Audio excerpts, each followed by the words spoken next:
"No one wants you here," my brother sneered, his words cutting deeper than the winter chill. Behind him, my mother's face remained impassive as she nodded in silent agreement, rain soaking through my thin jacket as my suitcase sat heavy by my feet. That moment of rejection would change everything. 5 years later, as I step out of my private car onto the red carpet, their desperate text messages light up my phone, begging for a chance to be part of my success. Before we jump back in, tell us where you're tuning in from, and if this story touches you, make sure you're subscribed. Because tomorrow, I've saved something extra special for you. The day my life shattered began like any other Tuesday. I was working my shift at the local diner, the smell of grease and coffee clinging to my uniform as I rushed between tables. My phone buzzed in my apron pocket, and I snuck a glance during a rare quiet moment. Eviction notice, 3 days to vacate. The text from my roommate Natalie was accompanied by a photo of the official notice taped to our apartment door. My stomach dropped. We'd been struggling to make rent for months, but our landlord had promised to work with us. That promise, like so many others I'd heard, had evaporated. "Vanessa, Table 8 needs their check." My manager's voice snapped me back to reality. I shoved my phone away and plastered on a smile, but my mind was racing. 3 days to find a new place with barely $200 to my name. The weight of my art school loans hung around my neck like an anchor, dragging me deeper into financial despair with each passing month. By the time my shift ended at 11 p.m., dark clouds had gathered, matching my mood. Fat raindrops began to fall as I trudged toward the bus stop, my uniform jacket doing little to shield me from the downpour. The bus was late, as usual, and by the time I reached our apartment, I was soaked to the bone. Natalie sat cross-legged on our bare living room floor, surrounded by boxes. Her eyes were red-rimmed, but her voice was steady. "My sister said I can crash with her in Seattle until I find a place," she said, not looking up from the pile of clothes she was sorting. "What about you?" I sank down onto our second-hand couch, water dripping from my hair onto the worn fabric. "I don't know," I admitted. The truth was, I had nowhere to go. My friends were all struggling artists or service workers like me, living paycheck to paycheck in shared apartments with no space for a desperate roommate. There was only one option, the one I'd been avoiding for years. I would have to call my family. The relationship with my family had always been complicated. Growing up in a small Midwestern town, I'd always been the odd one out, dreaming of big cities and art galleries while my parents and brother valued practicality and tradition. When I received a partial scholarship to art school in New York, my father called it a waste of money. My mother suggested a teaching degree instead. My brother Dominic, the golden child with his business degree and stable job at my father's construction company, had laughed and said I'd be back within a year, begging for help. I'd promised myself I'd never prove them right. For 3 years, I'd scraped by in New York, working multiple jobs while pursuing my passion for digital art. I'd cut contact with my family after a particularly nasty fight, when my father had demanded I come home and get a real job.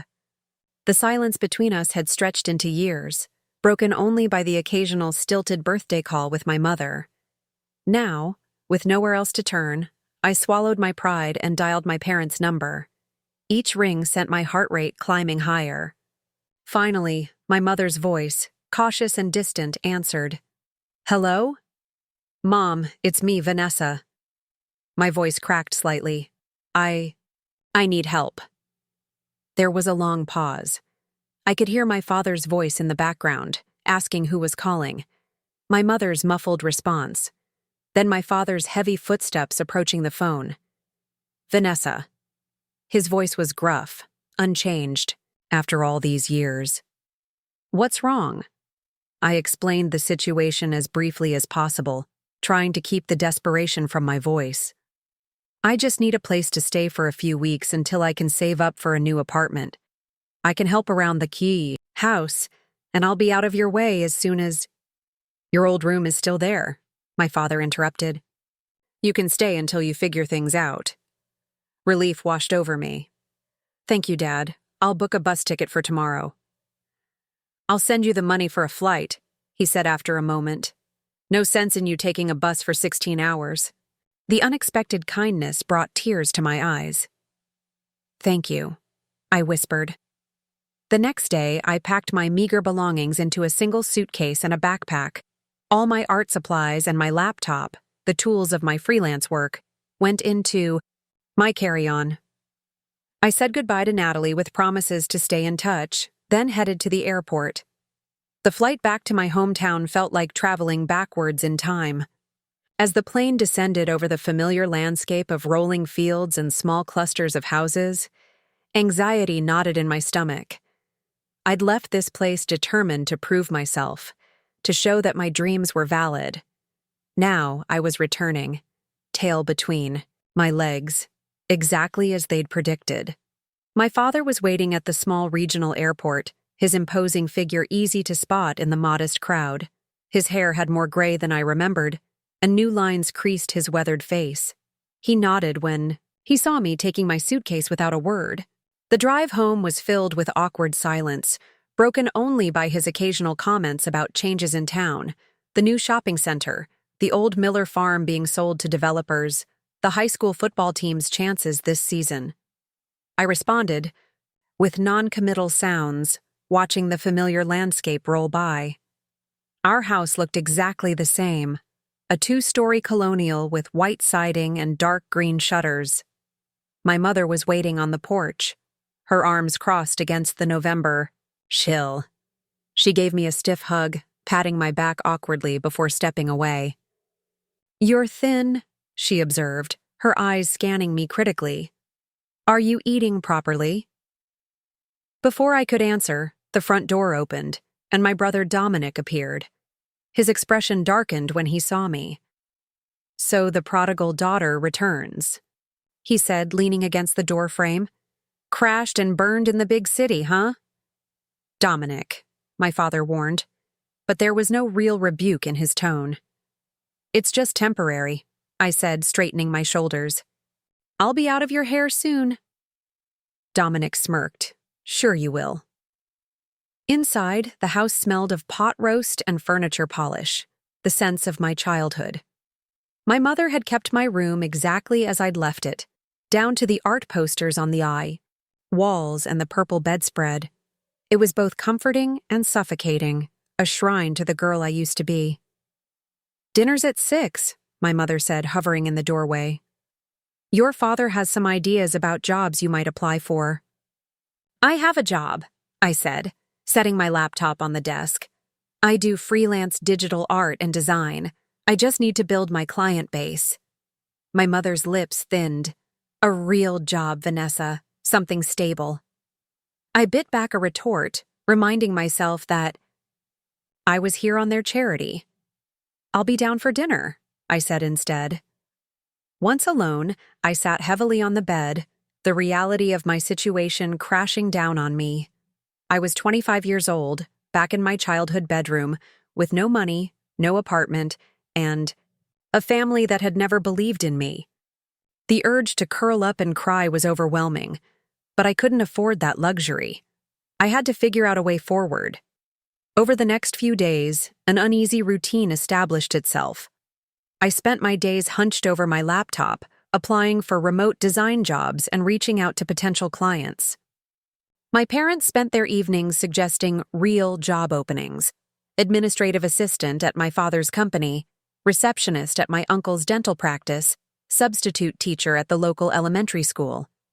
Tensions simmered just below the surface, erupting occasionally over dinner. My father couldn't understand why I wouldn't just take the sure-thing job he was offering.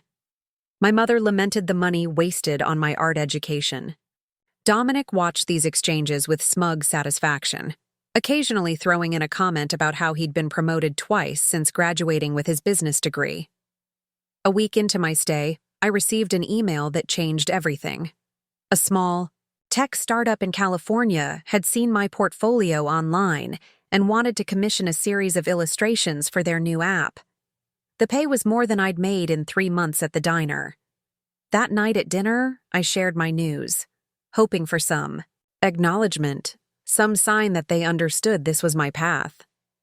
"That's nice, dear," my mother said, passing the mashed potatoes. "But you know these internet things aren't reliable. Mr. Johnson is still looking for someone at the bank. Very stable position." "Mom, this is a real job," I insisted. "It could lead to more contracts, build my portfolio." "Drawing pictures? For phone games isn't a career," Dominic interrupted, stabbing at his roast beef. "Dad's offering you a position people would kill for, with benefits and everything." "I don't want to work construction administration," I said, my patience wearing thin. "I'm a digital artist. That's my profession." My father set down his fork with a clatter. "A profession that left you homeless and broke. Be realistic, Vanessa. It's time to grow up and accept responsibility." The word stung, but I held my ground. I am being responsible. I'm building a career doing what I'm good at, what I love. "Love doesn't pay the bills," my father said, his voice rising. "This artistic fantasy of yours, it's not a fantasy." Preparing and narrating this story took us a lot of time, so if you are enjoying it, subscribe to our channel. It means a lot to us. Now back to the story. I pushed back my chair, hands trembling. "Just because none of you understand or support me doesn't make my dreams invalid." The table fell silent. My mother stared at her plate. My father's face had turned red. Dominic looked between us, a strange gleam in his eye. "Maybe," Dominic said slowly.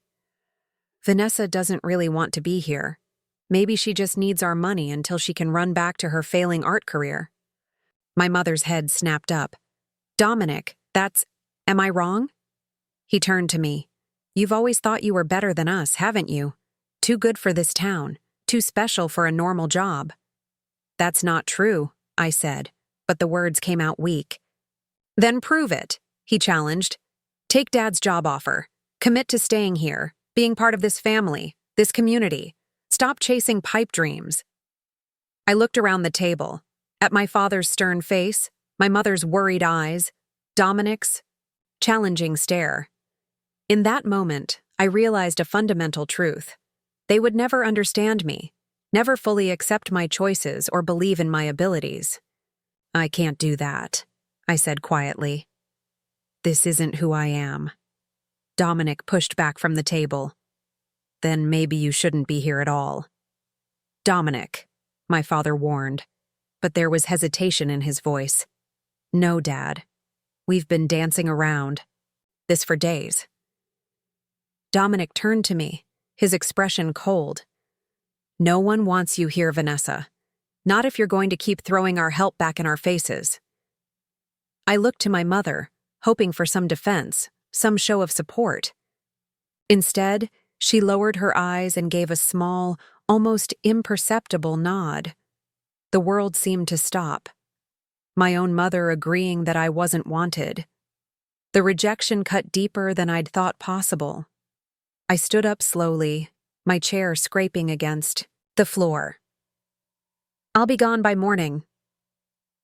That night, as rain pattered against my bedroom window, I made calls and sent emails to everyone I knew. By midnight, I had a couch to crash on in Chicago with a former classmate and a bus ticket purchased with the last of my savings. As I packed my bags, I made a promise to myself. I would never again put myself in a position where I needed my family's help.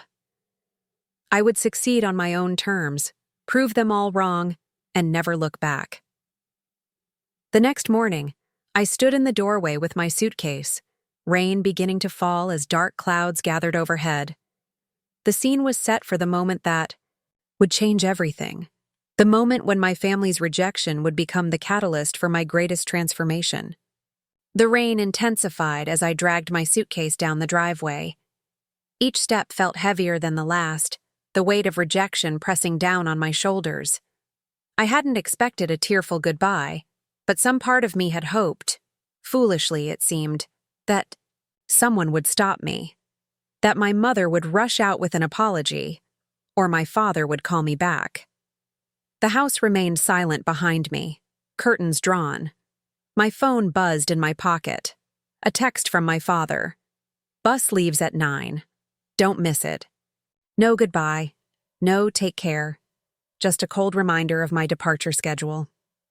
I shoved the phone back into my pocket without responding and continued walking. The bus station was 3 miles away, and in the pouring rain, it might as well have been 30. Cars passed me by, drivers glancing curiously at the soaked young woman walking along the shoulder with a suitcase. In a town this small, they probably recognized me as Frank Wilson's daughter, the one who'd run off to New York with big dreams.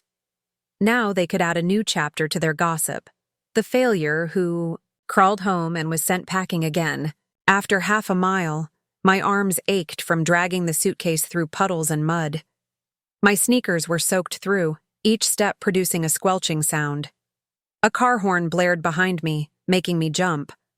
I turned to see an old blue pickup truck, pulling alongside me.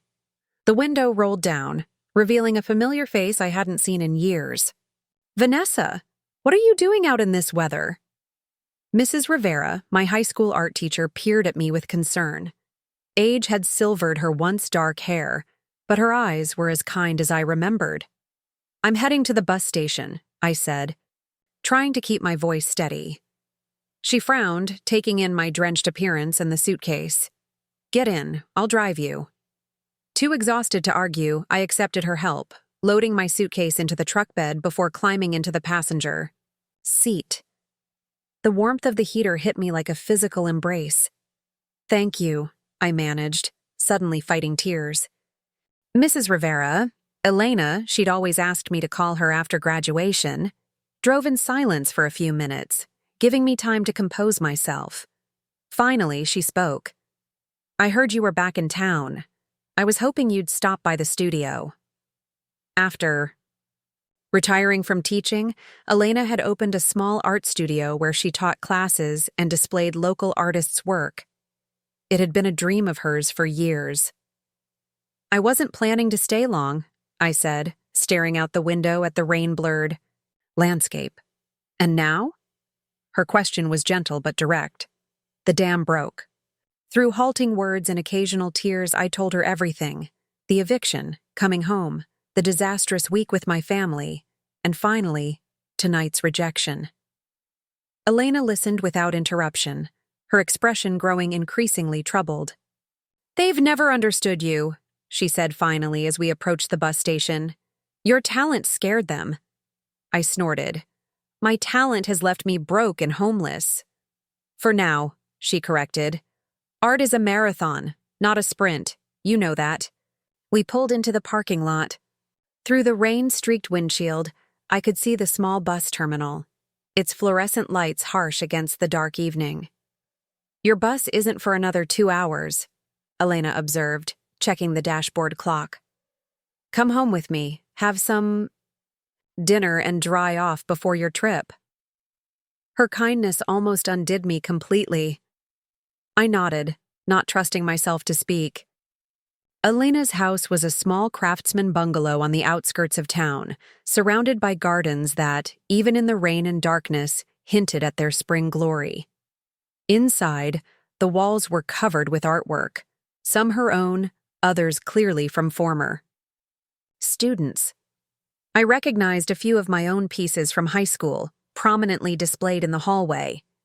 "You kept these?" I asked, staring at a charcoal drawing I'd done at 17. "Of course. You were one of my most promising students." She handed me a towel and some dry clothes. "Bathroom's down the hall. Get changed while I heat up some soup." 20 minutes later, dressed in borrowed clothes with my hair wrapped in a towel, I sat at Elena's kitchen table cradling a bowl of homemade vegetable soup. For the first time in days, the knot in my chest began to loosen. "I've been following your work online," Elena said, sitting across from me with her own bowl. "Those animations you did for that indie game developer were impressive." I nearly choked on my soup. "You've seen those?" She smiled. "I may be old, but I know how to use Instagram. Your digital work has evolved beautifully." The simple acknowledgement of my professional growth, something my family had never bothered to notice, warmed me more than the soup. It hasn't been enough, though, I admitted. Not enough to pay New York rent. New York isn't the only place with opportunities, Elena said thoughtfully, especially now, with remote work becoming more common. She rose and disappeared into another room, returning with a laptop. After a few minutes of typing, she turned the screen toward me. The Chicago Art Institute is hosting a digital arts residency program. 3 months stipend included with housing. Her eyes gleamed. The deadline is next week. I leaned forward, scanning the details. It was perfect. A legitimate opportunity to work on my portfolio while having my basic needs covered. The competition would be fierce, but I don't have a proper portfolio ready, I said, doubt creeping in. And I need references. You have work samples online, don't you? As for references, she smiled. I'd be honored to write one. And I'm still in touch with Professor Matthews from the community college. He always spoke highly of your potential. For the first time in weeks, a flicker of hope sparked within me. Do you really think I have a chance? I think you have. Incredible talent that's being wasted while you doubt yourself, Elena said firmly.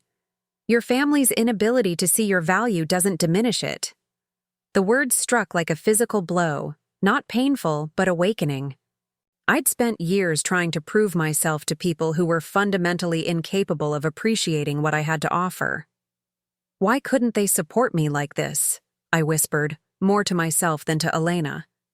Why couldn't they just believe in me? Elena's expression softened. Some people are threatened by dreams they don't understand. Your brother chose a safe path, following in your father's footsteps, staying in the same town, maintaining the status quo. Your choices challenged all of that. By wanting to be an artist? It seemed absurd. By daring to want something different, she corrected. By having the courage to pursue a path with no guarantees. That kind of courage makes people uncomfortable. It forces them to question their own choices. I thought about Dominic's smug satisfaction when I returned home defeated. About my mother's silence when he told me no one wanted me there. About the subtle ways they'd undermined my confidence all week, pushing me toward the safe, acceptable options they'd chosen. You're right, I said slowly. They want me to fail because my success would mean they were wrong. The realization was both painful and liberating. Their rejection wasn't about my worth, it was about their insecurities. Their betrayal, particularly my mother's silent agreement with Dominic's cruel words, had been brewing for years, built on a foundation of fear rather than love. Elena reached across the table and squeezed my hand. Use that insight. Let it free you rather than hold you back. By the time we returned to the bus station, I had a plan. I would go to Chicago as intended, crash on my classmate's couch, and pour everything into my application for the residency program. I would build a future on my own terms. Standing at the bus platform, I hugged Elena tightly. I don't know how to thank you. Succeed, she said simply. That's all the thanks I need.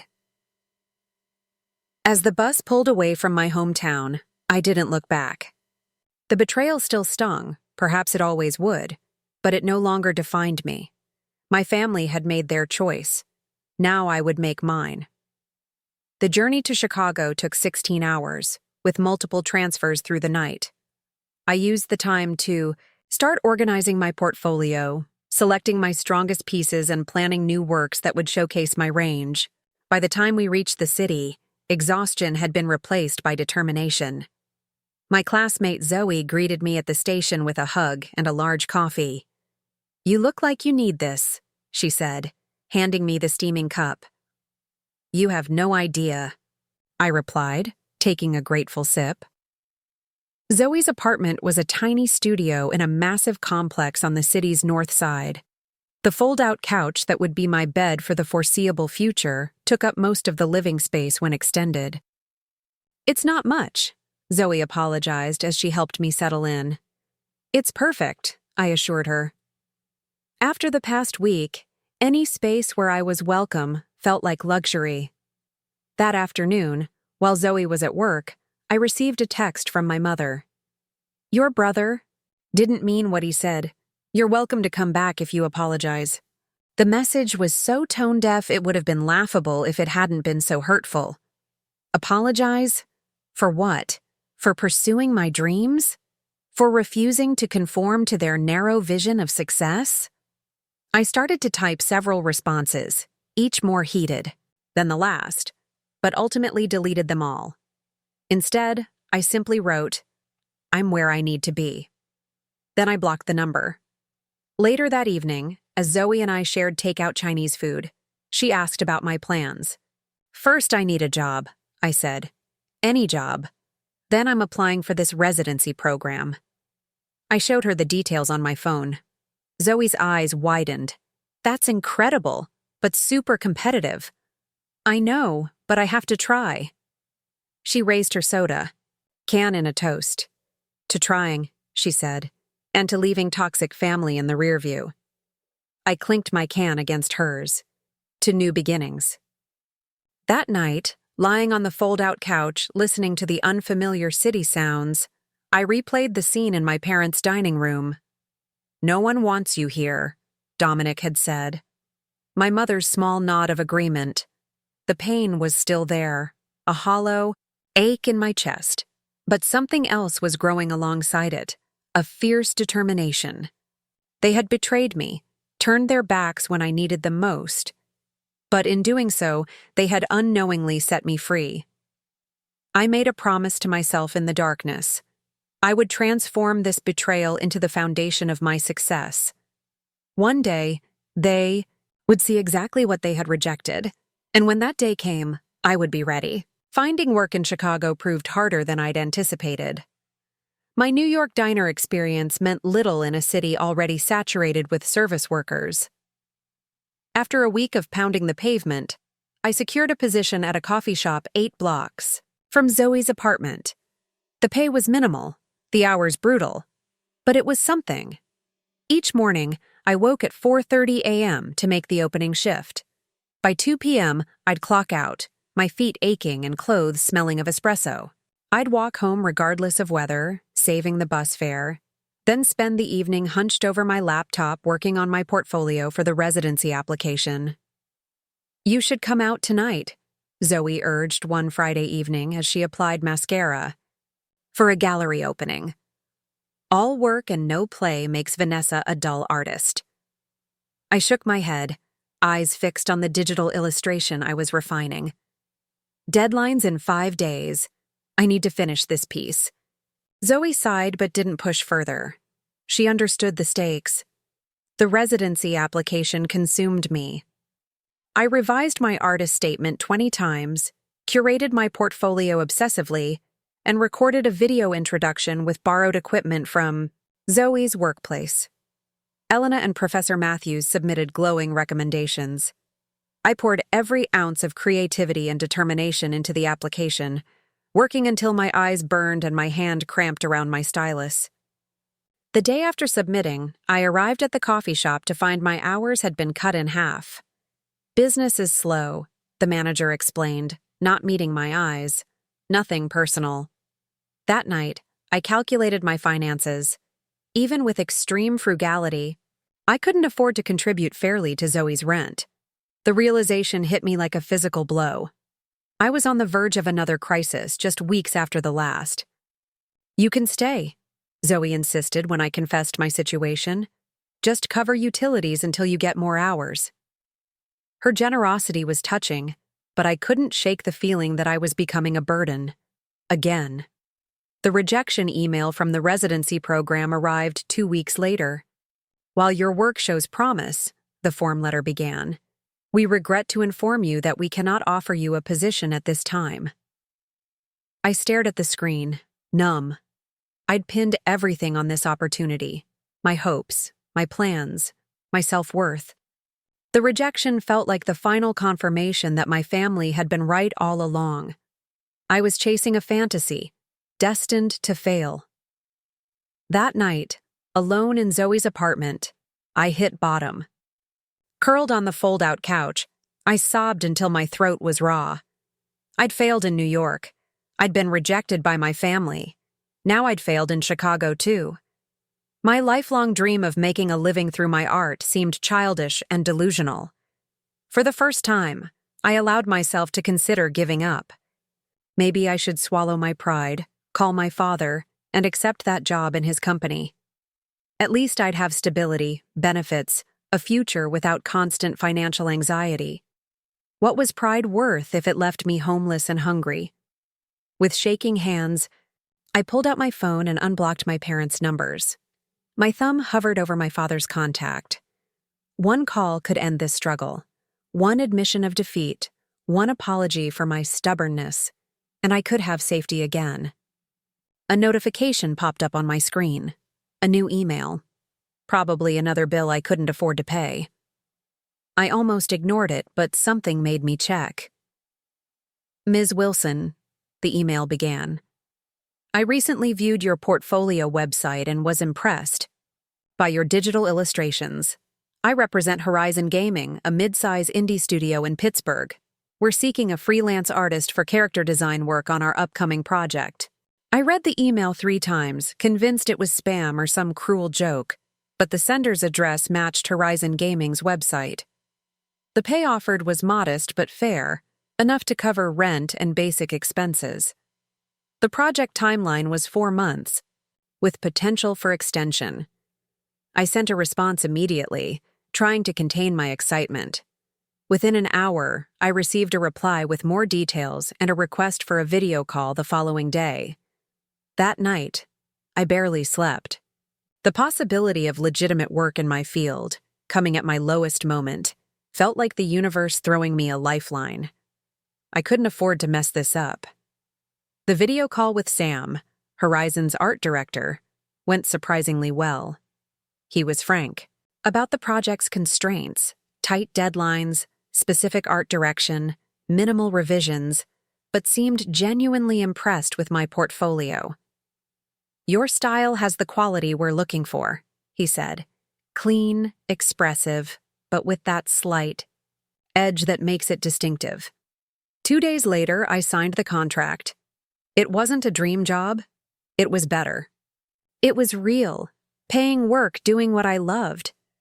I expected the validation to heal the wounds of my family's rejection.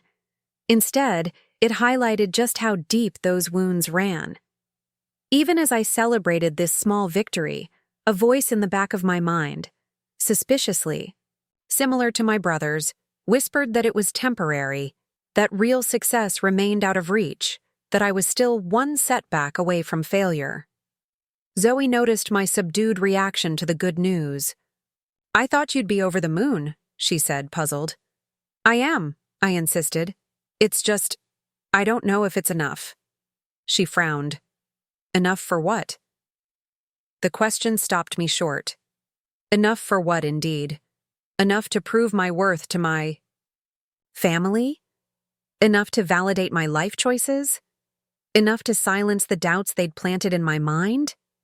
I don't know, I admitted. I just feel like I need to achieve something bigger, something undeniable, to make this all worthwhile. Zoe's expression softened. You know that's them talking, right? Your family. They've got you believing you need some grand success to justify your existence. Her words hit with uncomfortable accuracy. Even hundreds of miles away, my family's expectations and judgments were controlling my reactions, stealing joy from my accomplishments. That night, I sat by Zoe's window, watching the city lights, confronting the truth. I wasn't just fighting for financial stability or professional recognition. I was fighting to reclaim my self-worth from the people who had systematically undermined it. The realization was both painful and liberating. My family's betrayal ran deeper than that moment of rejection at the dining room table. It had shaped my entire perception of myself and my value. Now, I had to unlearn those toxic beliefs while simultaneously building a career and a life. The next day, I dove into my first assignments for Horizon. The work was challenging, designing characters for a fantasy RPG with very specific aesthetic requirements. For the first few days, I struggled, submitting concepts that Sam rejected with diplomatic but firm feedback.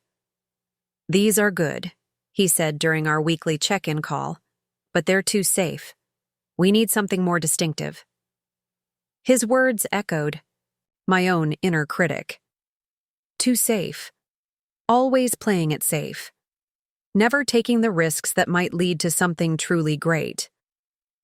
That evening, I shut off my phone, disconnected from the internet, and let myself create without constraints. I abandoned the careful, technically proficient style I'd developed in art school, the style that had earned me praise but never passion. Instead, I drew from the raw, emotional energy that had sustained me through these difficult months. The characters that emerged were unlike anything I'd created before. Edgier, more stylized, with a distinctive visual language that felt uniquely mine. When I finally stopped, hours later, my hand was cramping and my eyes burned, but I knew I'd broken, through something. The next morning, I sent the new concepts to Sam, bracing for rejection. His response came within the hour. "This is what we've been looking for. Keep going in this direction." For the first time since leaving my parents' house, I felt a genuine surge of pride. Not because someone else had validated my work, but because I'd pushed past my own self-imposed limitations and found something authentic. The next few weeks fell into a demanding but fulfilling rhythm. I continued working part-time at the coffee shop while dedicating my evenings to the Horizon project. The work was creatively challenging but financially stabilizing. I was able to contribute properly to Zoe's rent and even begin setting aside small amounts for my own place.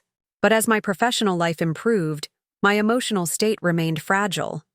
Nightmares plagued my sleep, dreams where I stood before my family, showing them my work, only to have them laugh or turn away in disgust.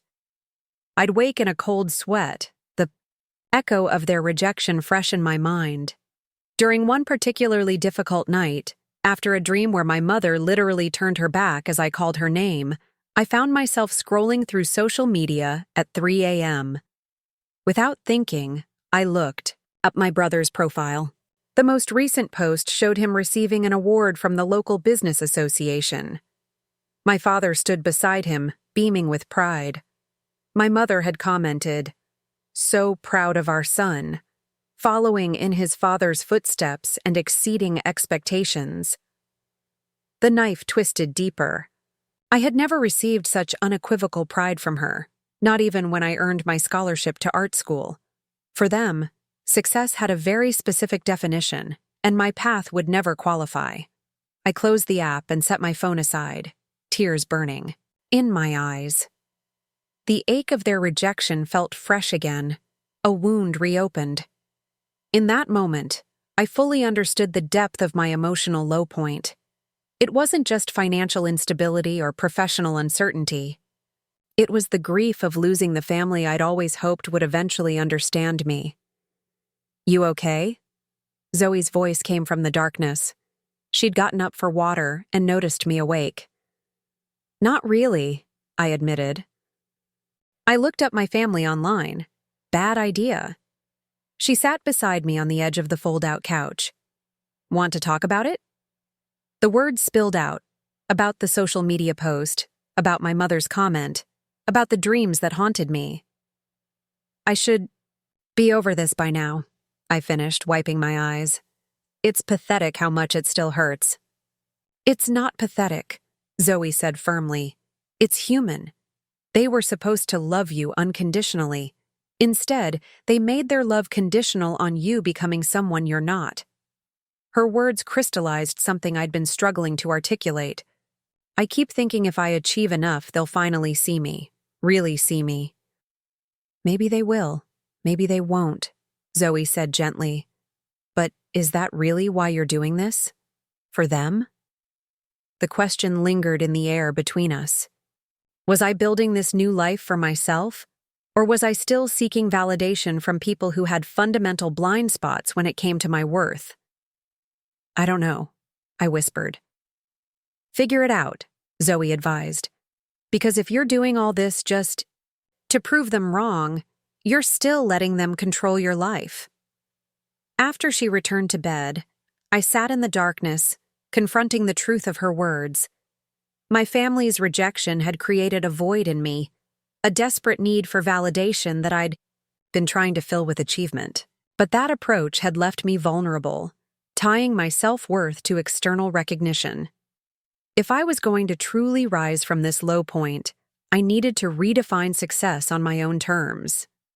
I needed to create for the joy of creation, build a career that fulfilled me, and find validation from within rather than from those who had proven themselves incapable of providing it. As dawn broke over Chicago, I made another promise to myself. I would no longer measure my worth by my family's standards. I would build a life that was authentically mine, whether they ever approved or not. It was the first step in a longer journey, one that would lead me out of the darkness and toward a future I could barely imagine. But in that moment of clarity, amid the pain and uncertainty, I felt the first glimmer of true healing begin. My work for Horizon Gaming became a sanctuary. Each character design allowed me to channel my emotions into something tangible, something valuable. Sam's feedback was constructive rather than crushing, helping me refine my skills without undermining my confidence. For the first time in my professional life, I felt respected as an artist. "We've been getting great responses to your designs," Sam told me during our monthly review call. The lead developer specifically mentioned how well they translate into the game mechanics. The praise was gratifying, but I was careful not to let it become my only source of validation. I'd learned that lesson the hard way. 3 months into the contract, Sam invited me to join a video meeting with the entire development team. I assumed it was a routine update until I noticed the atmosphere. The team seemed unusually excited, exchanging knowing glances as we waited for everyone to join. "As you all know," the project director began, "Horizon has been selected to showcase our upcoming game at Indie Expo next month in San Francisco. It's a huge opportunity for visibility, especially with potential investors." My stomach tightened. This was big news for the studio, but I wasn't sure what it had to do with me as a freelancer. "We'll need our key team members there," he continued. "That includes you, Vanessa." I nearly dropped my coffee mug. "Me? But I'm not staff. I'm just a freelance artist." Sam jumped in. "You're not just anything. Your character designs have become central to the game's identity. We need you there to discuss your creative process, maybe do some live demonstrations for attendees." The offer was unexpected and intimidating. A major industry event, all expenses paid, with the opportunity to showcase my work to a wider audience. It was the kind of opportunity that could transform a freelance gig into a career. "I'd need to request time off from the coffee shop," I said, mind racing. "About that," Sam replied, his expression turning serious. "This might be a good time to discuss your future with Horizon.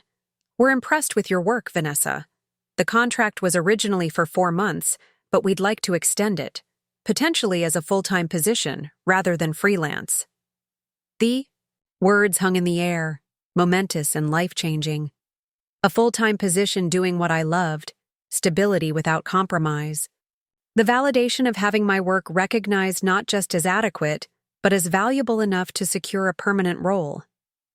"I'd need to think about it," I said, trying to keep my voice steady despite the elation bubbling inside me. Moving to Pittsburgh would be a big step. "Actually," Sam said, "we've been transitioning to a hybrid model since the pandemic. You could work remotely most of the time, with quarterly visits to the studio. We have team members in 5 different cities now." It was almost too perfect, the exact balance of independence and connection I'd been seeking. As the meeting concluded, I sat in Zoe's apartment, stunned by the turn of events.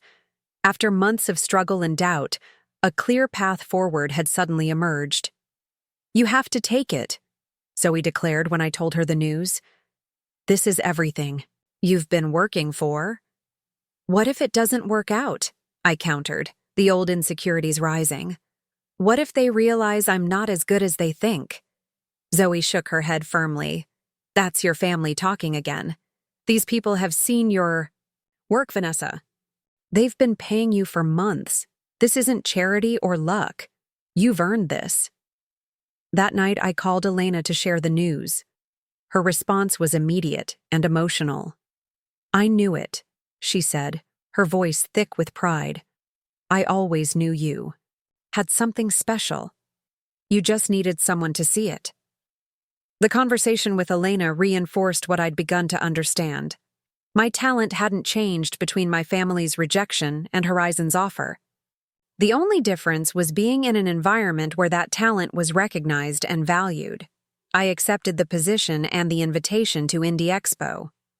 2 weeks later, I gave notice at the coffee shop and began preparations for the trip to San Francisco. The timing couldn't have been better. Zoe had decided to move in with her girlfriend, which meant I needed to find a new living situation anyway.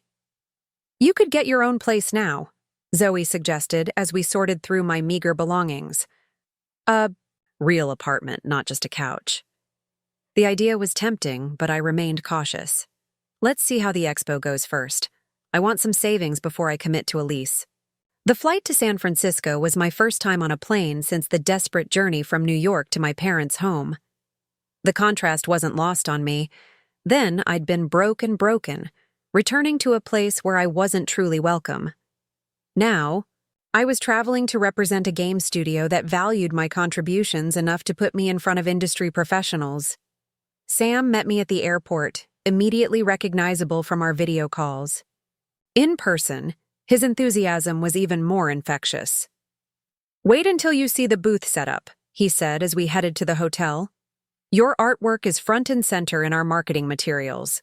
The character designs have become our visual signature. The hotel was another surprise. Not a budget chain, but a stylish boutique property walking distance from the convention center. My room was small but elegant, with a view of the city skyline that took my breath away. That evening, the Horizon team gathered for dinner. Meeting colleagues I'd only known through screens was surreal, but comfortable. They treated me not as an outsider or a temporary contributor, but as an integral part of the team. The creative director raised a toast to my distinctive visual language that had elevated the entire project. The warmth of their welcome was the opposite of the cold rejection I'd experienced from my family. These people had no obligation. To me, no biological ties, no history, yet they recognized and celebrated what my own relatives couldn't see. The first day of Indie Expo was overwhelming. Thousands of attendees, hundreds of exhibitors, all dedicated to independent game development. The Horizon booth was modest compared to some, but the quality of our display drew consistent traffic. I found myself explaining my design process to curious visitors, showcasing character iterations, and even doing quick digital sketches on a display tablet. You're a natural, Sam observed during a quiet moment. The way you communicate your creative decisions, it's compelling.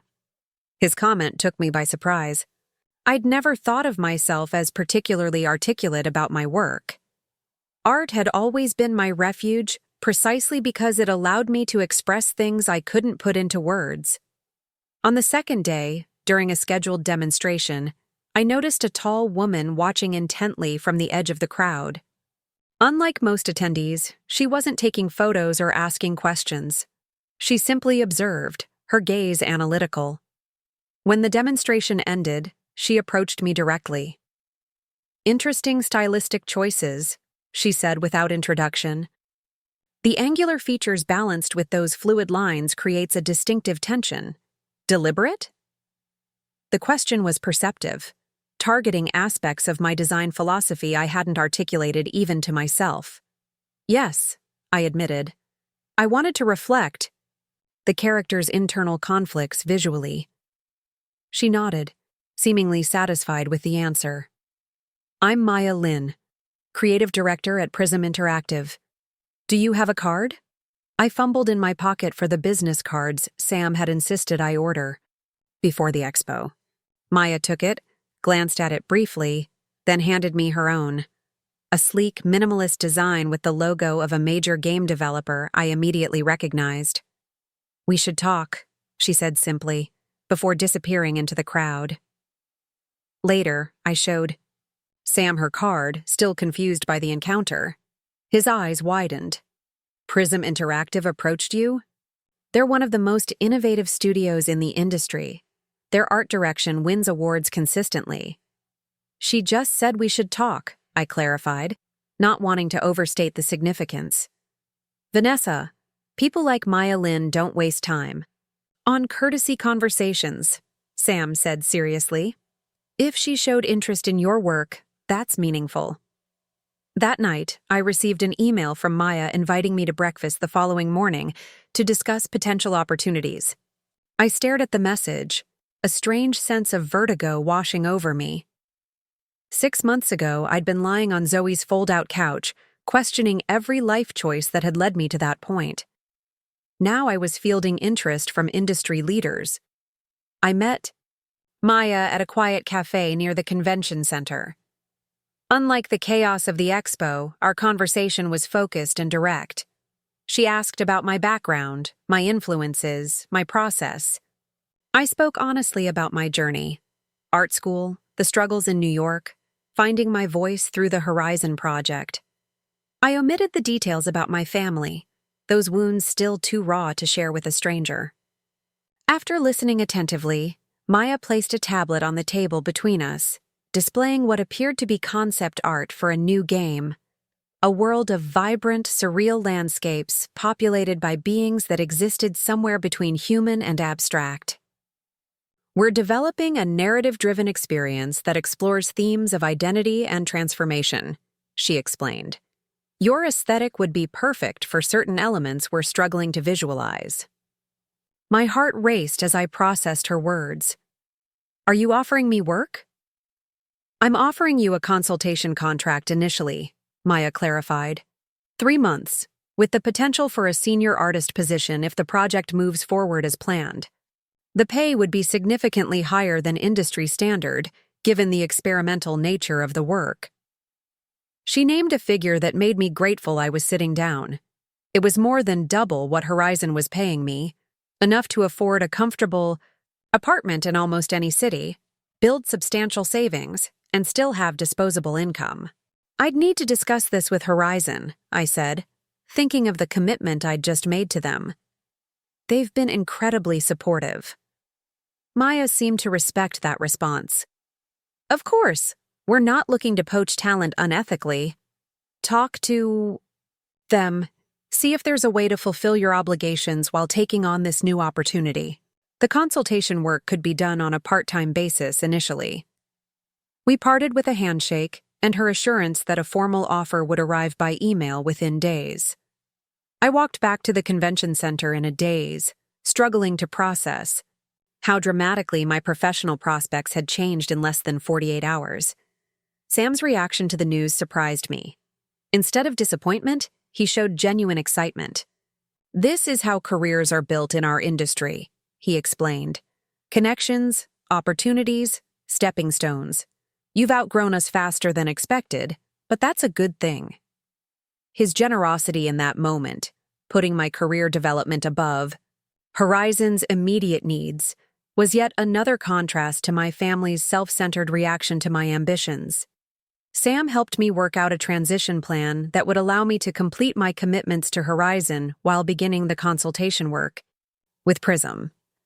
On the flight back to Chicago, I felt a strange sense of disorientation. The trajectory of my life had altered so dramatically that I could barely reconcile my current reality with where I'd been just months before. The unexpected lifeline of the Horizon opportunity had led to something even greater with Prism. Path opening to possibilities I hadn't dared to imagine. As the plane descended through clouds, I realized I was no longer defining myself in opposition to my family's expectations. I was building something authentic and valuable on my own terms. The pain of their rejection hadn't disappeared, but it had diminished in importance, overshadowed by the genuine recognition I'd found in the professional world. For the first time since that rainy night when I'd stood on my parents' doorstep, with a suitcase at my feet, I felt truly free of their judgment.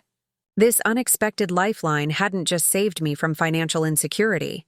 It had begun to heal the deeper wounds of believing I wasn't good enough, that my dreams were unworthy of support. The realization brought tears to my eyes, but they weren't tears of sadness or anger. They were tears of release, of letting go. I was moving forward, not because I needed to prove my family wrong, but because I'd found a path that was undeniably right for me. The formal offer from Prism Interactive arrived 3 days after I returned to Chicago. The terms were even better than Maya had outlined during our breakfast meeting. The consultation fee was generous, the potential full-time position included. Benefits I'd never had before. And there was even a relocation stipend should I decide to move closer to their main studio in Los Angeles. "This is life-changing," Zoe declared as we reviewed the contract together in a coffee shop. "You need to celebrate." Celebration felt premature. After years of instability, I found it difficult to trust this sudden turn of fortune. "Let's wait. Until I've actually started," I said. "Things could still fall through." Zoe rolled her eyes. "Always preparing for the worst. That's another habit you picked up from your family." Her observation stung with its accuracy. My parents had always approached life with suspicion, expecting disappointment, mistrusting opportunity, viewing optimism as naivete. I'd internalized their pessimism without realizing it. "You're right," I admitted. "I should at least acknowledge this milestone." That evening, Zoe and her girlfriend Tara took me out for dinner at an upscale restaurant overlooking the Chicago River. The kind of place I'd walked past but never entered, assuming it was beyond my means. As we toasted with sparkling wine, I felt a tentative happiness bloom inside me. "To new beginnings," Zoe said, raising her glass. "And to endings," Tara added. "Sometimes the best things in life start when something else ends." Their words resonated deeply. The ending of my relationship with my family, painful as it had been, had created space for these new connections, new opportunities, new versions of myself to emerge. The following week, I signed a 6-month lease on a modest studio apartment in Chicago's uptown neighborhood. It was small, but entirely mine, the first time I'd lived alone without roommates or family. The monthly rent was less than half of what I'd be earning from Prism, allowing me to build savings while working remotely. Moving day was both exhilarating and sobering. My possessions fit into 6 boxes and 2 suitcases, a visual representation of how little I'd accumulated at 26. No furniture, few decorations, minimal kitchenware. The apartment came with a basic bed and desk, but everything else would need to be acquired. "It's a blank canvas," Elena said encouragingly when I sent her photos. "An opportunity to build exactly the life you want, piece by piece." Her perspective shifted my thinking. Rather than seeing the emptiness as a reminder of what I lacked, I began viewing it as potential, space waiting to be filled with intentional choices rather than inherited obligations. My first major purchase was a professional-grade drawing tablet and dual monitor setup, tools that would enhance my work, for both Horizon and Prism. Next came a comfortable chair, proper lighting, and ergonomic accessories. I was investing in myself, in my career, in the belief that this opportunity wasn't a fluke, but the beginning of something sustainable. Working with Prism challenged me in ways I hadn't anticipated. The project was ambitious and experimental, game exploring themes of identity and belonging through surreal visual storytelling. Maya expected me to push boundaries, to develop concepts that transcended conventional game aesthetics. "We're not looking for what's already been done," she explained during one of our virtual meetings. "We're looking for what hasn't been imagined yet." The freedom was both terrifying and exhilarating. For the first time, I wasn't adapting my style to meet someone else's vision. I was being asked to create the vision itself. The work demanded vulnerability, requiring me to draw from my personal experiences to inform the imagery of transformation and alienation central to the game's narrative. During late nights at my drawing table, I found myself unconsciously incorporating elements of my own journey into the character designs. Figures emerging from restrictive structures, beings in transition between defined states, individuals finding power in difference rather than conformity. I created visual metaphors for rejection, resilience, and rebirth without explicitly intending to. Maya noticed. "There's something authentic happening in these designs," she commented during a review session. "They feel lived rather than merely observed." Her insight gave me pause. Was I ready to transform my pain into art so publicly? There was power in it, certainly, but also exposure. Yet, as I continued developing the concepts, I realized this sublimation of personal experience into creative expression was healing me in unexpected ways. 3 months into the consultation contract, Maya scheduled a one-on-one call outside our regular meeting structure. My stomach tightened with anxiety, assuming bad news.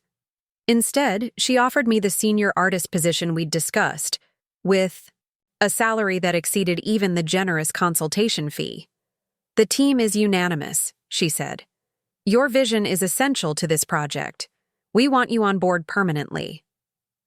The position would require periodic travel to Los Angeles for collaborative sessions, but allow me to remain based in Chicago. After careful consideration, I accepted. The stability of a permanent role combined with the creative fulfillment of meaningful work felt like the foundation I'd been seeking. That evening, I FaceTimed with Elena to share the news. Her eyes glistened, with tears of pride. "I wish your parents could see who you've become," she said softly.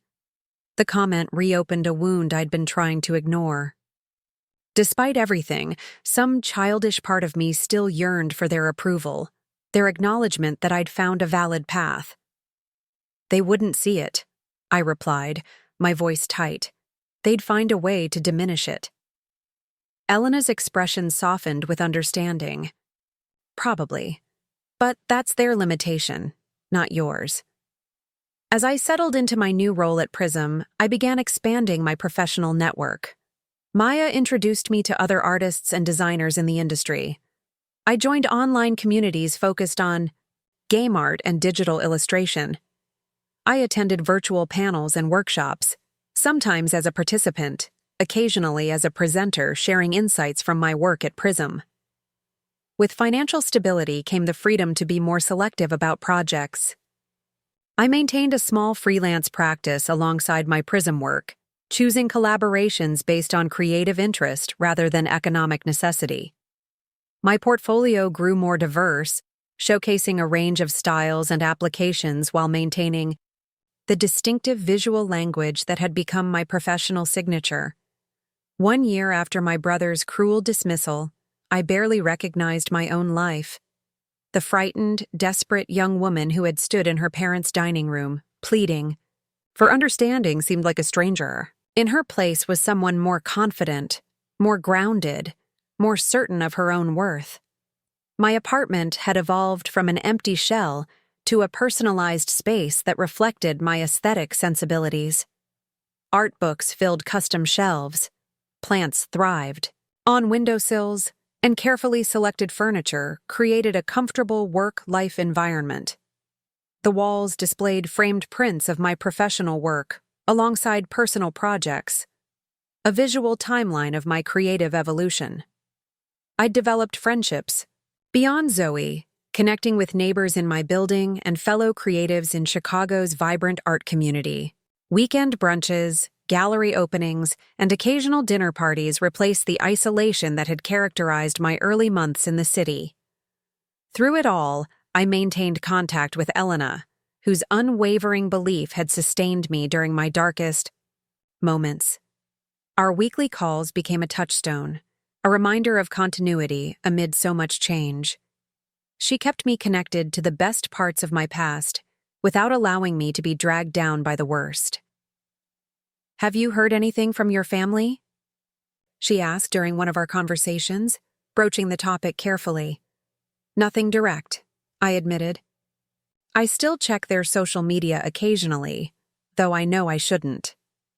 My brother's company had expanded, earning recognition in regional business publications.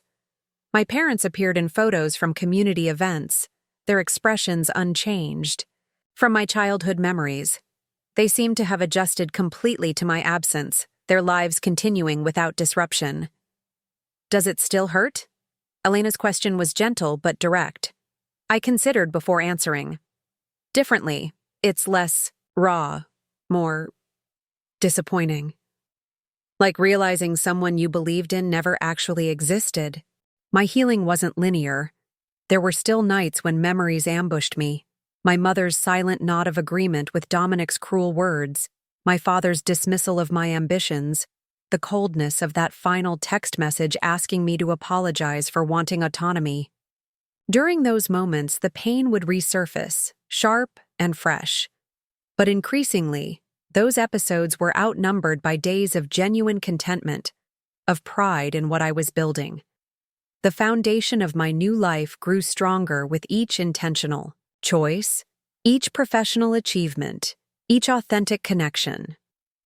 In late autumn, as I approached the anniversary of my departure from my hometown, I received an unexpected email from Professor Matthews, my former community college instructor, who had written a recommendation for the residency application. "Thought you might be interested in this opportunity," his message began, with a link to an arts education initiative seeking professionals to mentor young artists in underserved communities. The program needed digital artists who could conduct virtual workshops with high school students considering creative careers. The request resonated deeply. How different might my journey have been if I'd had access to working professionals who understood the path I was trying to forge? If I'd had validation from someone other than Elena that my ambitions were legitimate, my talents worth nurturing. I applied immediately, offering to develop a workshop series specifically for young artists interested in game development and digital illustration. Within weeks, I found myself conducting virtual classes with students across the country, many from backgrounds similar to my own: small towns, unsupportive environments, limited resources. "How do you know if you're good enough?" a quiet girl asked during one session, her uncertainty painfully familiar. "You don't, not at first," I answered honestly. "You just have to keep creating until the evidence becomes undeniable. To yourself first, then to others." Teaching these students became an unexpected source of healing. Each time I encouraged their experiments, celebrated their progress, or helped them navigate technical challenges, I was also speaking to my younger self, offering the support I had craved. The foundation I was building extended beyond career and home to include this new dimension of giving back, of transforming my difficult experiences into guidance that might ease another's path. It wasn't erasing the pain of my family's rejection, but it was repurposing it into something constructive, something meaningful. As the second year of my new life began, I felt myself standing on solid ground for perhaps the first time in my adult life. The foundation wasn't just financial security or professional recognition, though those elements were crucial. It was a deeper sense of knowing my own worth, of trusting my capabilities, of believing in my resilience. Whatever challenges lay ahead, I would face them from this position of strength, a strength built not despite my family's betrayal, but in significant ways because of it. Their rejection had forced me to find resources within myself I might never have discovered otherwise. The foundation was set. Now it was time to build something extraordinary upon it. The game we'd been developing at Prism Interactive, tentatively titled Metamorphosis, was approaching its first major milestone. After 18 months of intensive work, we were preparing to unveil a playable demo at GDC, the Game Developers Conference, the industry's most prestigious annual event. "Your art direction has become the defining feature of this project," Maya told me during our pre-conference briefing. The marketing team wants you front and center during the presentation. The prospect of speaking before hundreds of industry professionals sent a wave of anxiety through me. I'd grown comfortable with small group presentations and teaching, workshops to students, but this was an entirely different level of exposure. "I'm not sure I'm the right person," I protested. "Wouldn't one of the lead designers be better?" Maya's response was immediate and firm. "This game's visual identity is uniquely yours, Vanessa. No one else can speak to it with the same authority." Her confidence was flattering but terrifying. As I prepared for the conference, I realized this moment represented a significant transition. I was no longer just a contributing artist. I was becoming a creative leader with a distinctive voice and vision. The recognition brought new pressures and expectations. San Francisco's familiar skyline greeted me as my flight descended. This visit felt markedly different from my first trip 2 years earlier. Then, I'd been a wide-eyed newcomer, grateful for any opportunity. Now, I returned as a respected professional whose work would be showcased on one of the industry's biggest stages. The Prism team occupied a luxury suite at the conference hotel, another indicator of how much had changed. As we rehearsed our presentation the night before the demo reveal, I felt an unfamiliar sense of confidence creeping in. I knew this work intimately. I believed in it. Perhaps I could do this after all. The next morning, as I stood backstage waiting to be introduced, Maya squeezed my shoulder reassuringly. "Remember, you've earned this moment," she said. "Own it." When my name was called, I walked onto the stage feeling as though I was experiencing a strange dream. The audience, a sea of faces illuminated by the glow of the giant screens displaying my artwork, appeared both intimidating and unreal. Metamorphosis began with a simple question. I started, my voice shakier than I'd hoped. How do we visually represent transformation, not just physical change, but the evolution of identity? As I continued, describing my approach to the game's distinctive aesthetic, my nerves gradually subsided. The audience seemed genuinely engaged, leaning forward as I explained the symbolic language embedded in the character designs and environments. By the time I introduced the playable demo, my initial terror had transformed into an unexpected exhilaration. The response exceeded our most optimistic projections. Industry publications praised the game's innovative visual style. Social media buzzed with screenshots and clips. Multiple publishers expressed interest in distribution partnerships. But most surprisingly to me, my name began appearing in articles and discussions about emerging talent in game art direction. "You've arrived," Maya said matter-of-factly during our post-conference debrief. "Now we need to talk about what's next." Her words triggered an alarm in me. Throughout my life, moments of success had often been followed by unexpected setbacks. I'd learned to be wary of apparent turning points. "What do you mean? What's next?" I asked cautiously. "Your contract with us was primarily for Metamorphosis," she explained. "We're obviously interested in extending it, but you should know that you have options now. Multiple studios inquired about you during the conference." The revelation was disorienting.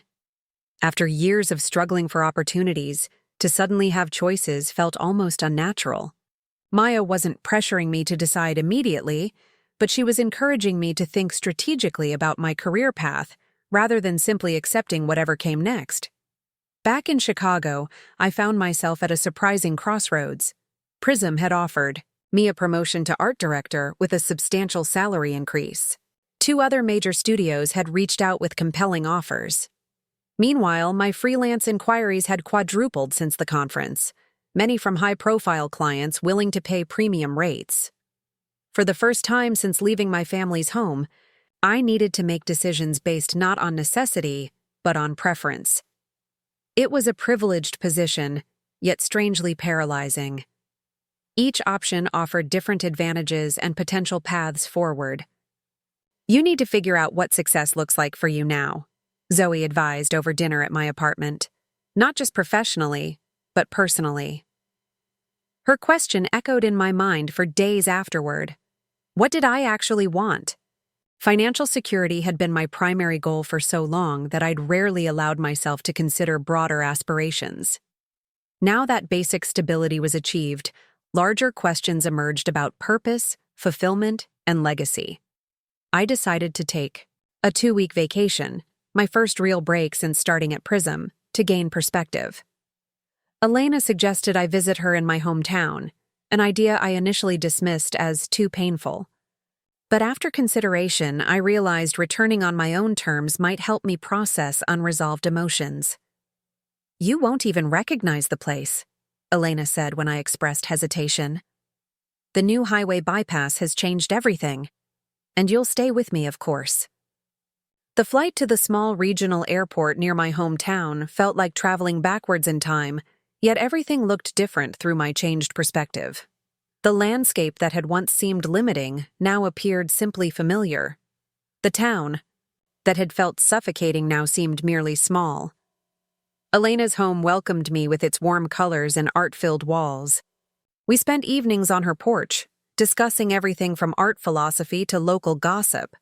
She tactfully avoided mentioning my family directly, though I knew she still occasionally saw them at community events.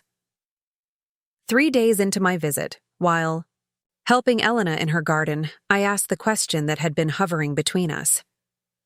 "Have they ever asked about me?" She paused, trowel in hand, considering her response carefully. "Your mother has."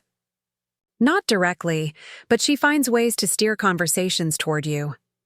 I think she regrets what happened, though she'd never admit it." The information settled in my chest, a complex weight of sadness, vindication, and lingering hurt. "And my father." "And Dominic?" "Your father is harder to read." "Dominic." She hesitated.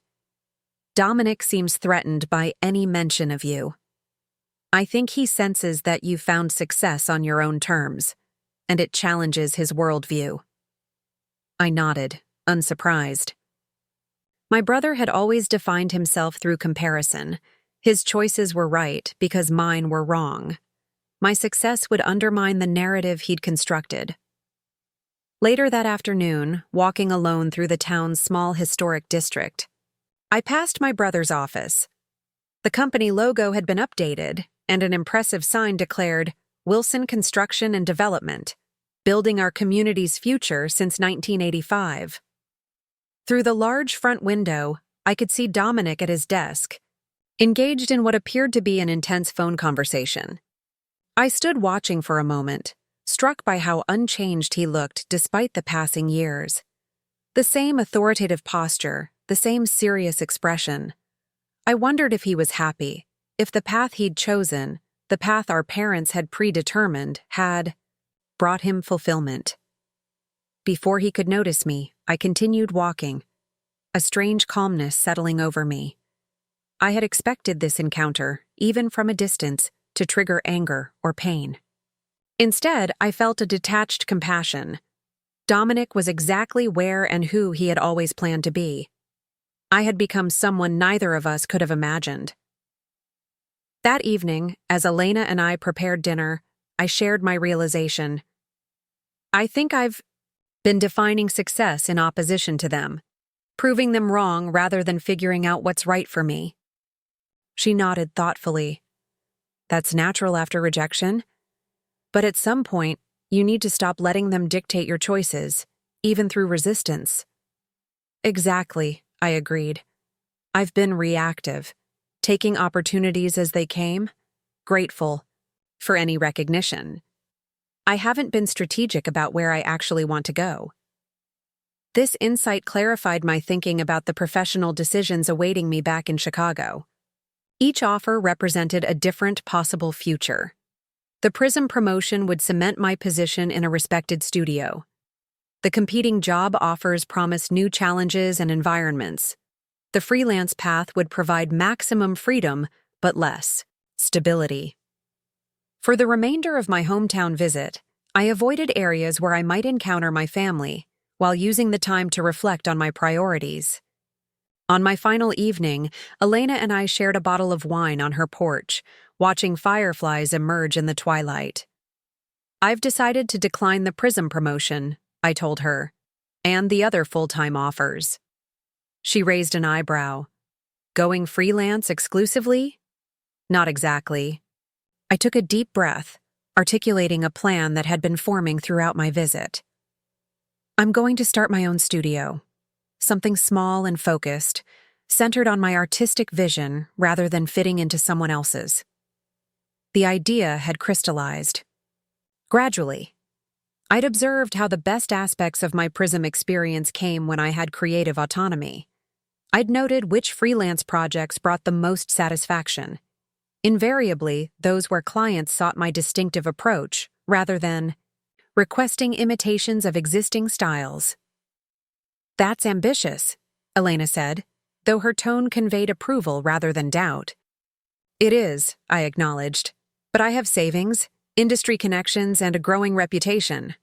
Maya's even offered to be an advisor and help me navigate the business aspects." The plan represented a strategic reset, a deliberate pivot from employee to entrepreneur, from contributor to creator.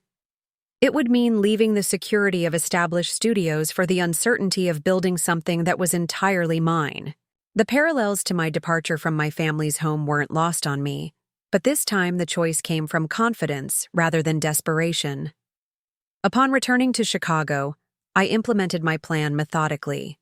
First, I had candid conversations with Prism's leadership, explaining my decision to complete the Metamorphosis project but decline the art director position. To my surprise, they proposed a compromise, a flexible consulting arrangement that would allow me to maintain connection with the studio while pursuing my independent venture. Next, I began the process of establishing my own business entity, Chrysalis Studio, a name that acknowledged transformation as both my personal journey and artistic theme. I secured legal and financial advisors, developed a business plan, and began converting a portion of my apartment into a professional workspace. Most importantly, I defined a clear creative philosophy for the studio.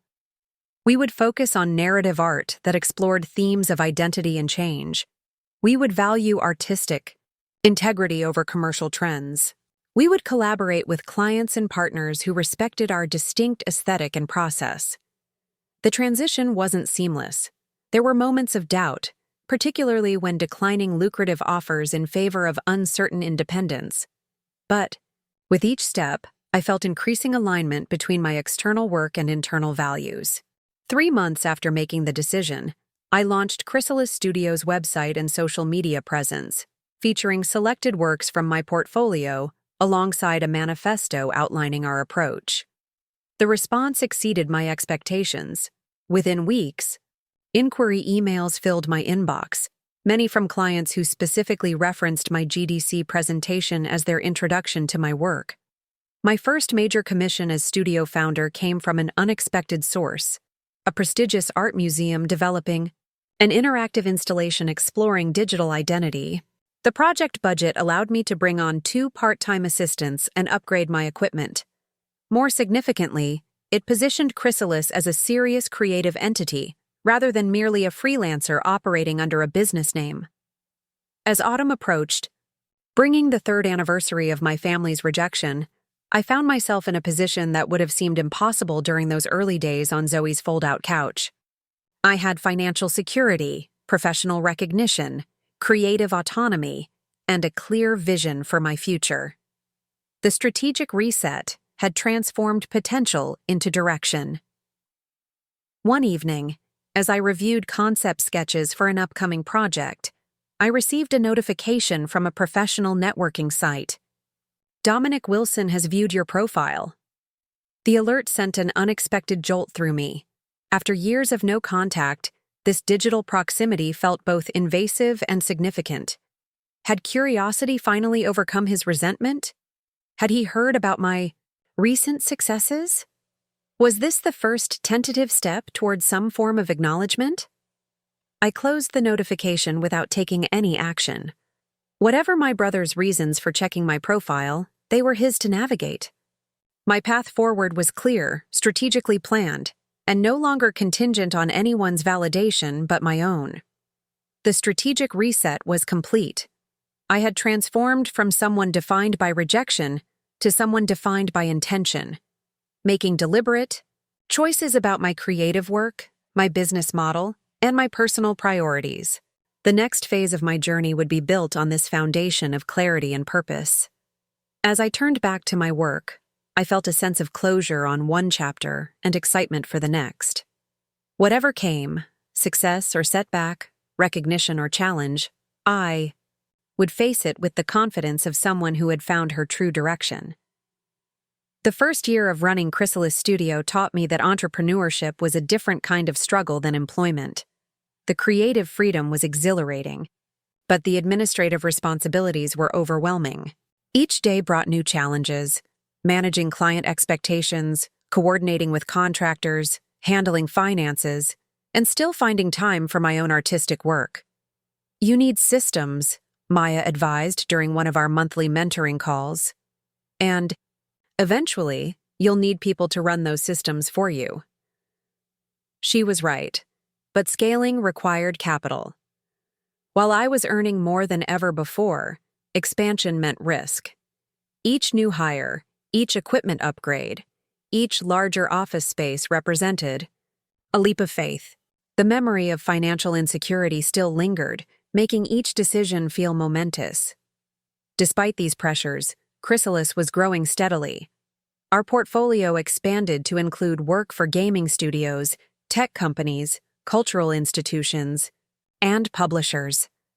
My team grew from 2 part-time assistants to 5 full-time employees, each selected not just for technical skills, but for alignment with the studio's artistic philosophy. 8 months after founding Chrysalis, I faced my first major crisis. A high-profile tech client, whose project represented nearly a third of our quarterly revenue, abruptly canceled their contract. The official reason was internal restructuring, but industry gossip suggested they'd been acquired by a larger company with different creative priorities. The sudden financial gap threatened everything I'd built. Without that revenue, I couldn't meet payroll for more than 2 months. The prospect of laying off my team, people who had trusted my vision and left secure positions to join Chrysalis, was devastating. "You have options," my financial advisor assured me during an emergency meeting. "You could take out a business loan, seek investors, or reduce expenses temporarily." Each solution carried significant drawbacks. A loan would create debt pressure during an already precarious time. Investors would likely demand partial ownership and influence over creative decisions. Reducing expenses almost certainly meant losing valued team members. For 3 sleepless nights, I wrestled with the decision. On the 4th morning, exhausted but resolute, I called a team meeting. "I'm going to be completely transparent," I began, addressing the 5 concerned faces around our conference table. "We've lost the Nexus project, which leaves a significant gap in our finances." I outlined the situation in detail, sharing the actual numbers rather than vague reassurances. Then, I proposed a temporary solution. I would forego my own salary for 3 months and reduce my ownership draw. Everyone else would maintain their current compensation and benefits. "This buys us time to secure new clients without compromising our team or our quality," I explained. "I believe in what we're building here, and I'm willing to make this personal sacrifice to protect it." The response was immediate and unexpected. Noah, our senior designer, spoke first. "What if we all shared the burden? I'd rather take a small, temporary pay cut than see you shoulder this alone." One by one, the others agreed. Within an hour, we had restructured our finances to distribute the impact, preserving everyone's job while significantly extending our runway. The experience transformed Chrysalis from a collection of employees into a true team united by shared purpose. More importantly, it forced me to become a more transparent leader, one who trusted others with both good news and bad. The following weeks tested our collective resilience. I leveraged every industry connection, followed up on dormant leads, and pitched new concepts to potential clients. The team responded with increased productivity and creativity, aware that our survival depended on demonstrating exceptional value. 6 weeks into our financial crisis, our persistence paid off. A renowned animation studio reached out about a collaboration on a high-concept short film, a project with creative prestige though modest immediate compensation. More significantly, a major gaming company contacted us regarding character design for their upcoming flagship title, offering a contract that would more than replace the lost revenue. "You built this," Maya said when I called to share the news. "Not just the studio, but the reputation and relationships that saved it during crisis." Her words highlighted an important truth. The professional network I'd cultivated over the past 3 years had become a crucial safety net. Unlike the conditional support of my family, these relationships were based on mutual respect and genuine appreciation for my work. As Chrysalis stabilized, I made structural changes to protect against similar vulnerabilities. We diversified our client base to avoid over-reliance on any single project. We created a financial reserve specifically for crisis management. We developed systems to balance creative innovation with business sustainability. The experience had been harrowing but educational. I emerged with deeper business acumen and stronger leadership skills. The team, having weathered adversity together, operated with increased cohesion and commitment. By our 18-month anniversary, Chrysalis had outgrown my apartment. We leased a proper studio space in Chicago's West Loop, an industrial loft, with high ceilings, abundant natural light, and room for future expansion. The day we moved in, hanging our logo on the brick wall by the entrance, I experienced a surge of pride unlike anything I'd felt before. "We should document this," said Kai, our newest team member who handled our social media presence. "It's a significant milestone." The resulting photo, me standing beneath the Chrysalis logo surrounded by my team, became a pivotal moment in an unexpected way. Kai posted it on our professional accounts with a brief story of the studio's growth. The post gained traction within industry circles, then expanded to broader creative communities, eventually being featured in a digital arts publication. 3 days later, I received a text message from a number I didn't recognize. "Is that really you? Running a design studio in Chicago?" The informal tone suggested someone who knew me personally rather than professionally. I responded cautiously, "Yes, this is Vanessa Wilson. Who's asking?" The reply came quickly. "It's Trisha. From high school? I saw your photo in that article about innovative design studios." The name triggered a distant memory, a former classmate I'd barely known, someone who had moved in different social circles. "Of course, Trisha. Nice to hear from you. How are you?" What followed was a strange conversation that gradually revealed her true purpose. After minimal pleasantries, she mentioned that she still lived in our hometown and regularly saw my parents at community events. "They never mention you," she wrote. "I had no idea you'd become so successful. Does your family know?" The question carried an undertone of gossip-seeking that made me uncomfortable. I responded with deliberate vagueness. "We're not in regular contact. How's your family doing?" Her next message confirmed my suspicion about her motives. "That's so sad. Family rifts are difficult. I could let them know about your accomplishments if you'd like. I see your mother at church every Sunday." I declined her offer politely but firmly, then changed the subject. The exchange ended soon after, but it left me unsettled. For the first time, I realized that news of my professional success might eventually reach my family through the small-town grapevine. The thought provoked a complex mixture of emotions: satisfaction that they might finally see my value, anxiety about potential contact, and surprisingly, concern about how such news might affect them. That evening, I found myself searching social media for updates on my family, something I hadn't done in over a year. My father's construction company had a basic website that hadn't changed since my last viewing. My mother appeared in photos from church fundraisers. Dominic's business profile showed recent awards and community leadership positions. Their lives continued, apparently unchanged by my absence. The realization was both painful and freeing. I had spent countless hours imagining their reactions to my journey, their regret, their surprise, perhaps even their pride. But the truth was likely more mundane. They had simply continued on their predetermined paths, rarely thinking about the daughter who had chosen differently. The following day, as I reviewed designs with my team, I made a conscious decision to refocus on the present rather than the past. I had created something meaningful, a thriving business, a supportive community, a body of work I was proud of. Whether my family ever acknowledged these achievements was increasingly irrelevant to my daily reality. This perspective was tested 3 months later when Chrysalis received an industry award for our work on the animation collaboration. The short film, titled Emergence, had become a critical darling, praised for its innovative visual storytelling. As the art direction studio behind its distinctive look, we were invited to the ceremony in New York.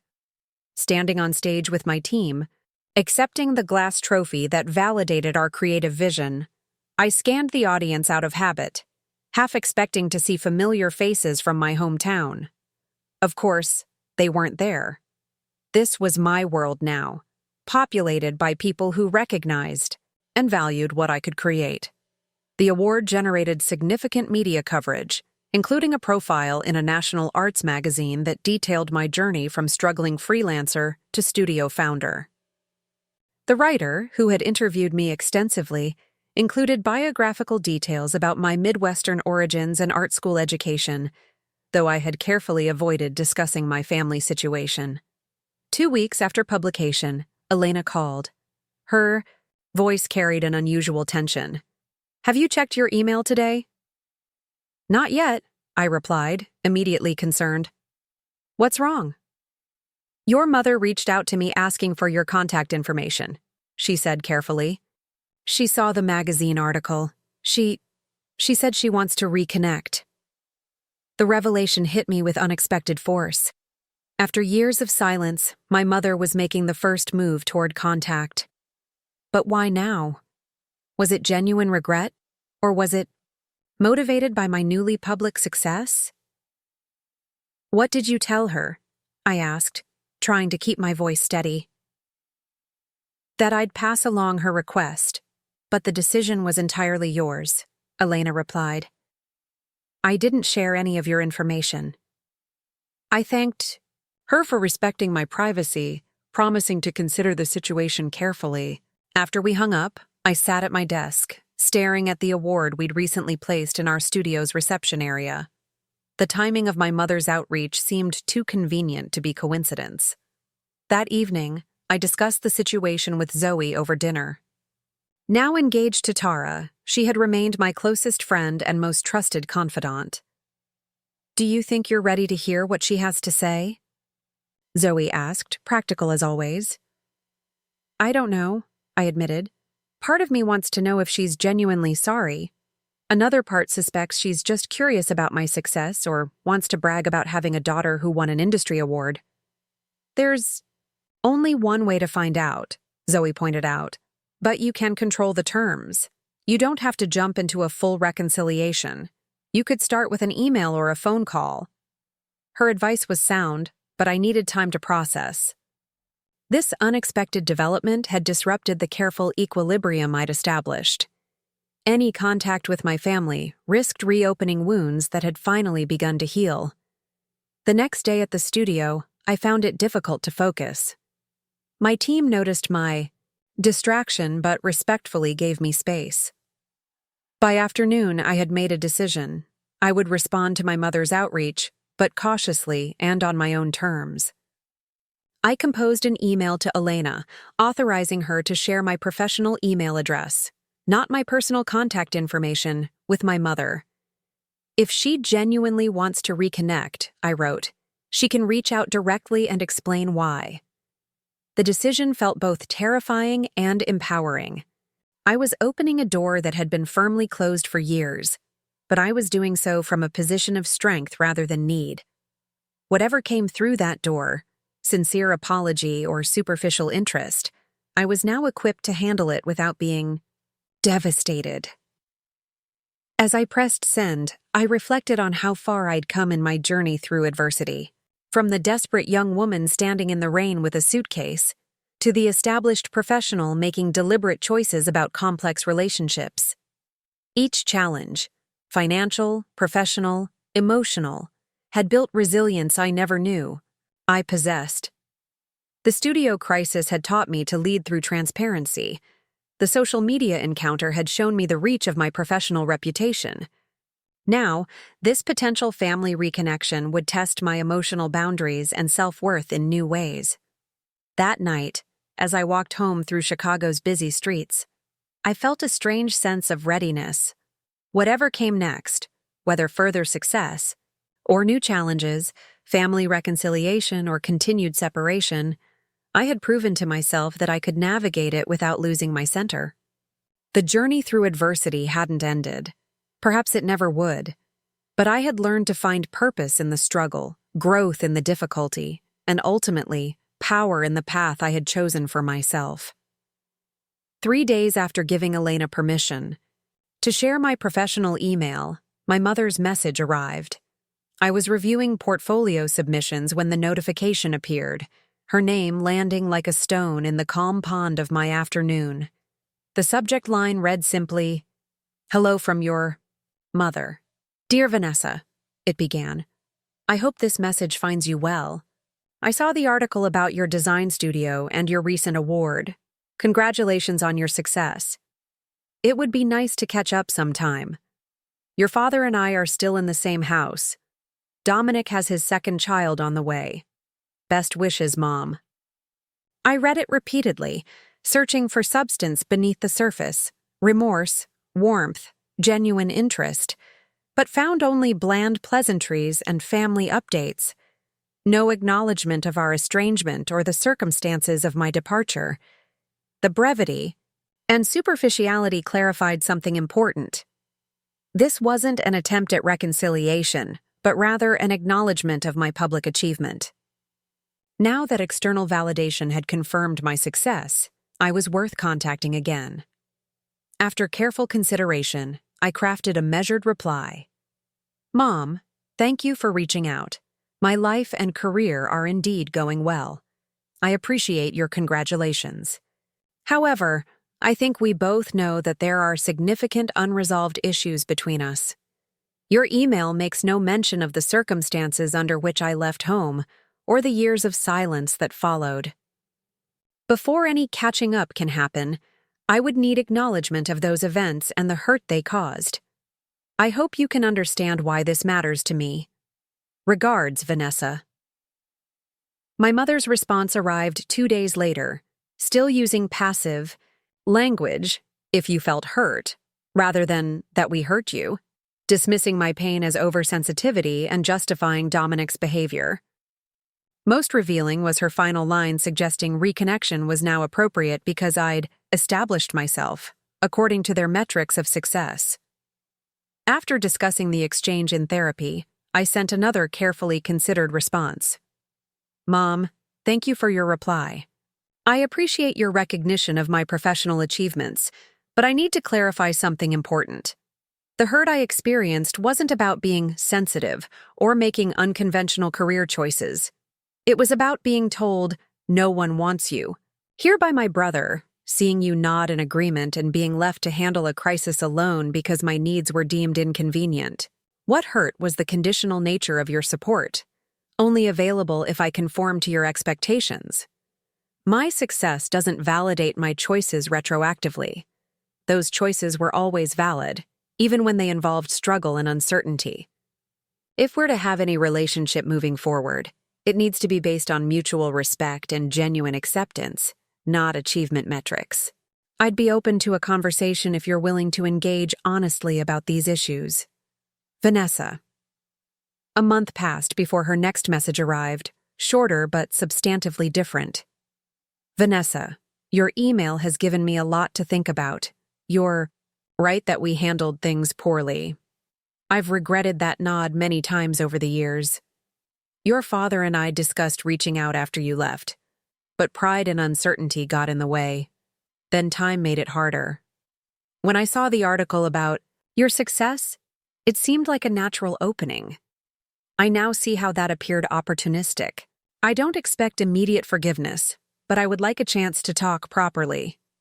Would you consider a phone call? Mom. The shift in tone was noticeable. Less defensive, more reflective, with explicit acknowledgement of specific harmful behavior. It wasn't a complete accounting or a full apology, but it represented progress.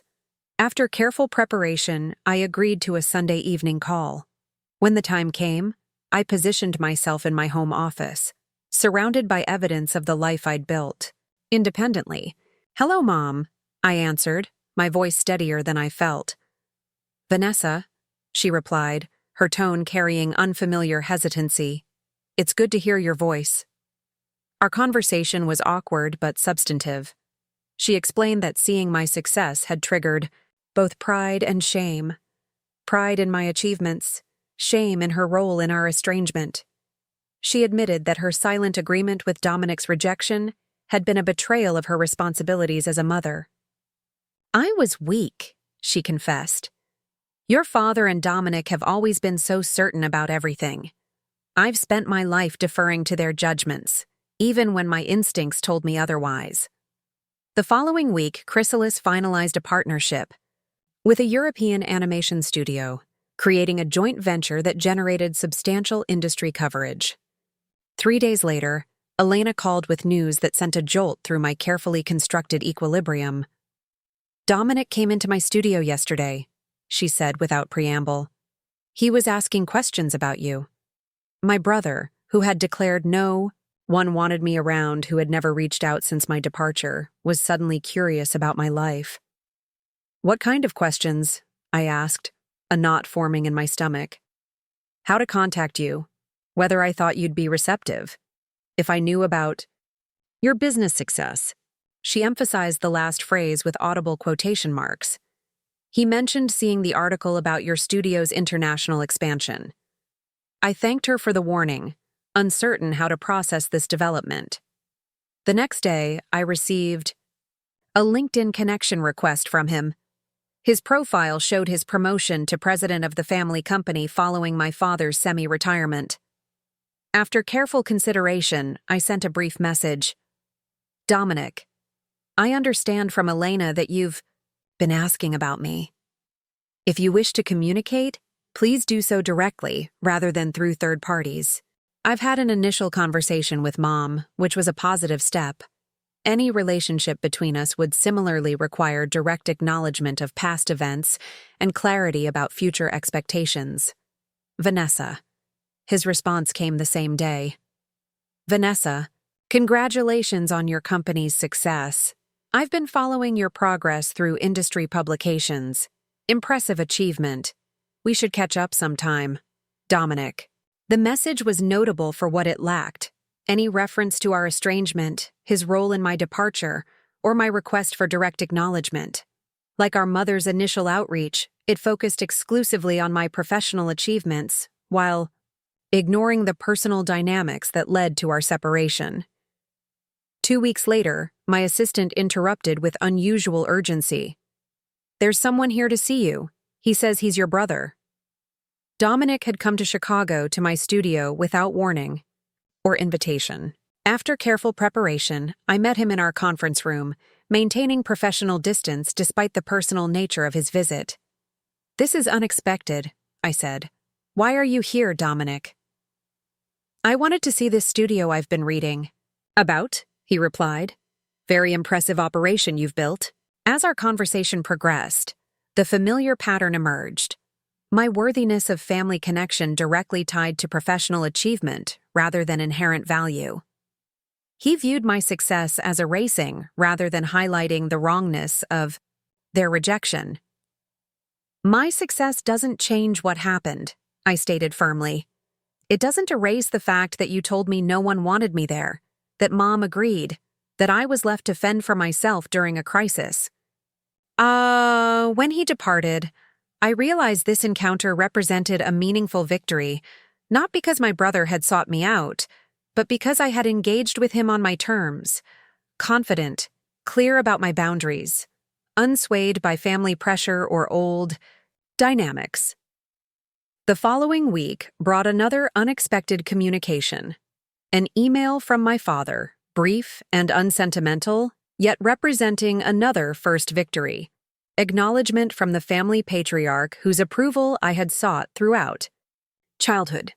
These accumulating victories weren't just professional achievements but personal triumphs, developing confidence without arrogance, ambition without desperation, boundaries without bitterness. I had built a life reflecting my values rather than reaction against my family's rejection.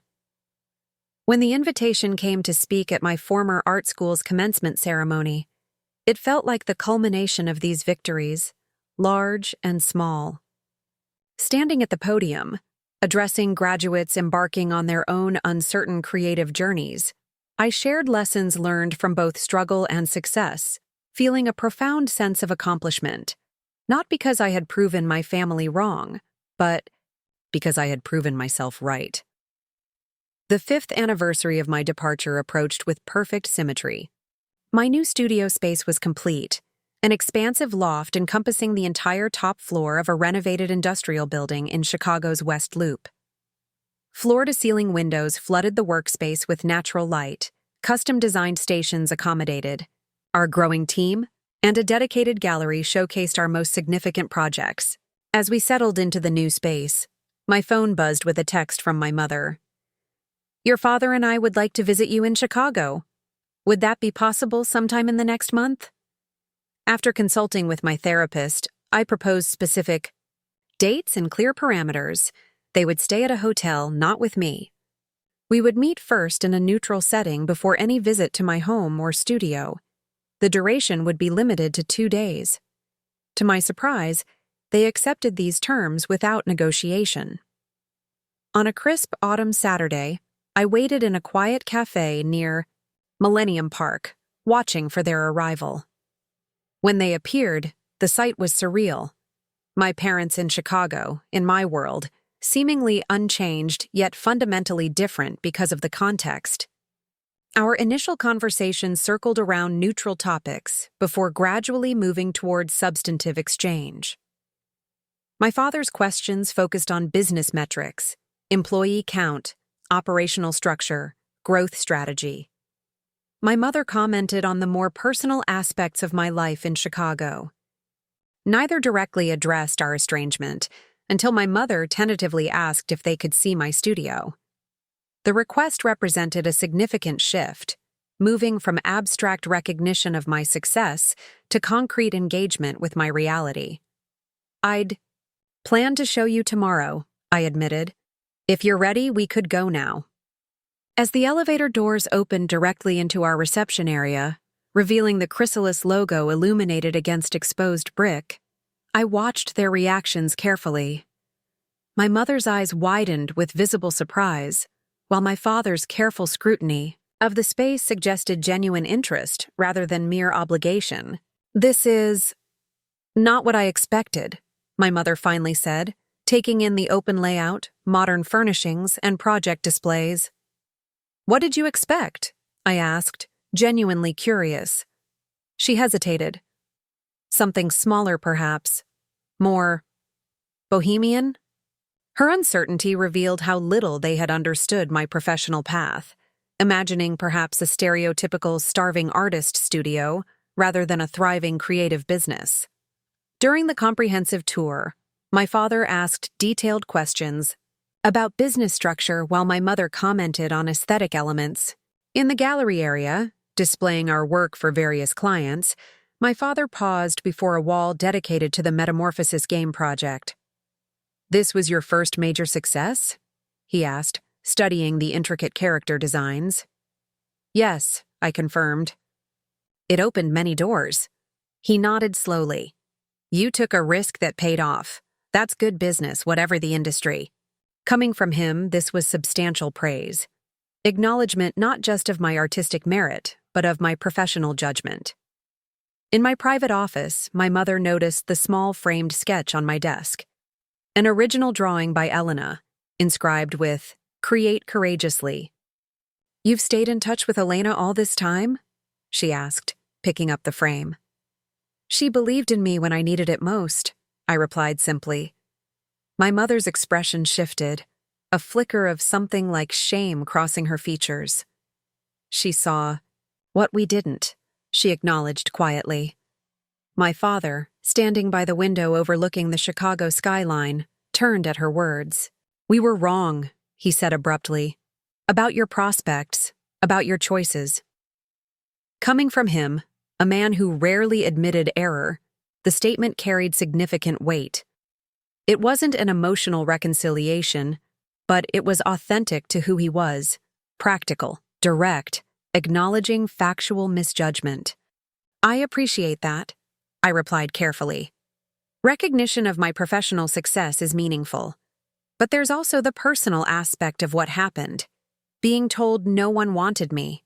Being left without support during a crisis." My mother's eyes filled with tears. "I've thought about that moment every day. My silence when Dominic said those terrible words. I should have defended you immediately.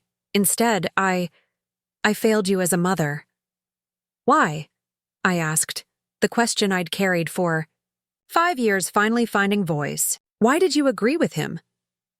She looked down at her hands. "Fear. Dominic and your father were so certain about everything.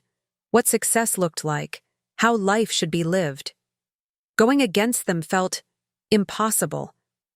I worried that supporting your choices would create a permanent rift between us all. Instead, I lost you anyway." Her explanation wasn't justification, but it offered context I hadn't fully considered. The dysfunctional family dynamics that had constrained her choices just as they had attempted to constrain mine. My father spoke again. "I believed I was protecting you from disappointment. The creative field seemed too uncertain, too subjective. Construction, business, these were solid paths I understood." "That doesn't explain abandoning me when I needed medical help," I countered. He flinched visibly. "That was inexcusable. I've had time to reflect on that decision. It was selfish and wrong." "Where does Dominic stand in all this?" I asked, addressing the elephant in the room. My parents exchanged glances before my mother answered carefully. "Dominic is struggling with his own issues. The economic downturn has affected the construction business significantly. Some of his development projects have stalled. His pride makes admission difficult," my father added with unexpected insight. "He sees your success as somehow diminishing his own achievements." As our conversation continued, I realized we were engaged in the confrontation I had both feared and needed. Not dramatic accusations or tearful pleas, but honest recognition of harmful patterns and mutual responsibility for repair. The next day's lunch focused more on present circumstances than past grievances. We discussed the possibility of future visits and established boundaries and expectations, treating our reconnection as a gradual process rather than an immediate resolution. As we said goodbye, my mother hugged me with less hesitation than before. "I'm proud of you," she said quietly. "Not just for your success, but for your strength in building this life on your own terms." My father, ever more comfortable with practical matters than emotional expression, handed me an envelope.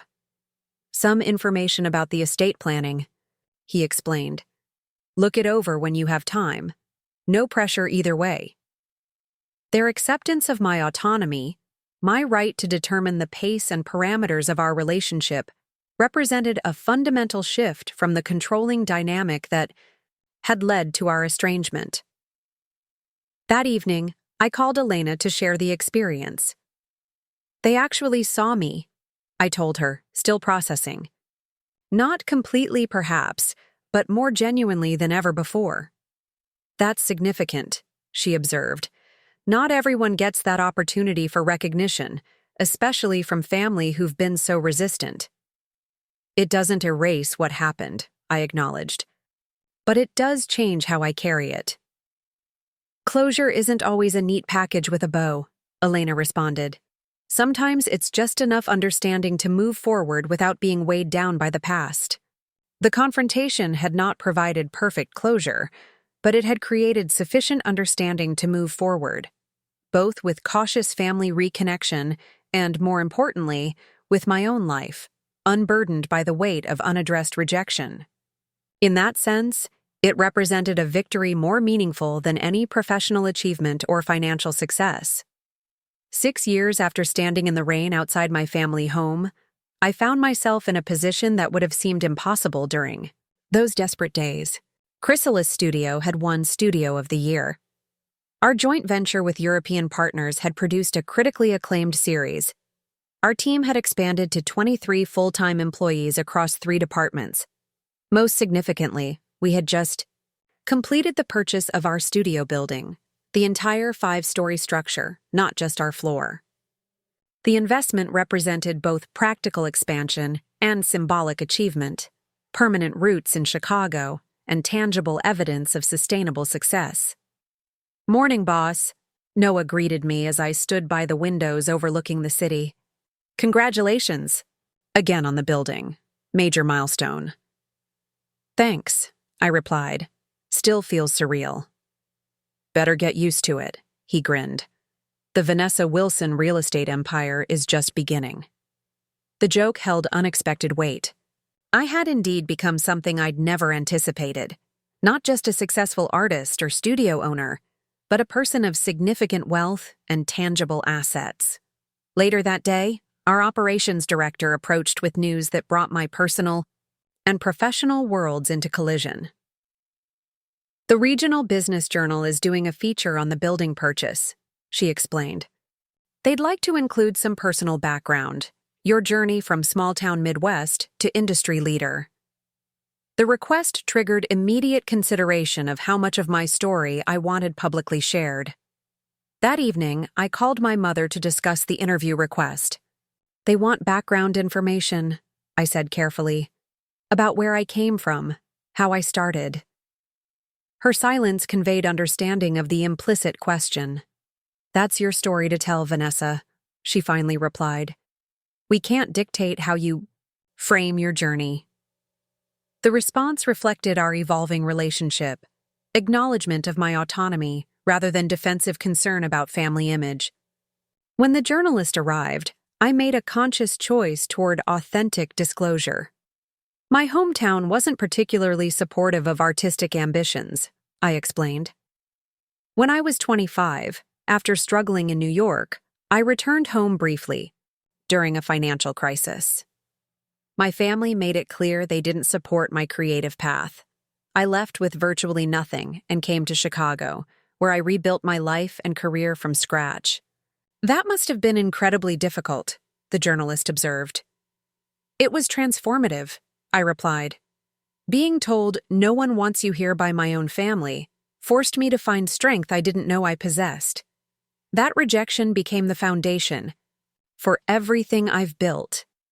When the article was published 2 weeks later, it presented my story with surprising nuance, balancing professional achievements with personal journey. The headline, "From Rejection to Renaissance: How Vanessa Wilson Built a Digital Arts Empire," captured the transformation narrative without sensationalizing family drama. My mother called the same day she received it. "Thank you," she said, emotion evident in her voice. "For being honest but not cruel. For finding a way to tell your truth without demonizing us." My father's response came via email. "Read the article. Impressed by your diplomatic handling of difficult history. You've built something remarkable, entirely on your own terms. That deserves respect." Dominic, predictably, did not respond directly. The article generated unexpected opportunities. Industry publications requested expanded interviews. A popular podcast invited me as a guest. A publishing company approached about a potential book on creative leadership and resilience. This increased visibility brought my story to young artists facing similar family opposition.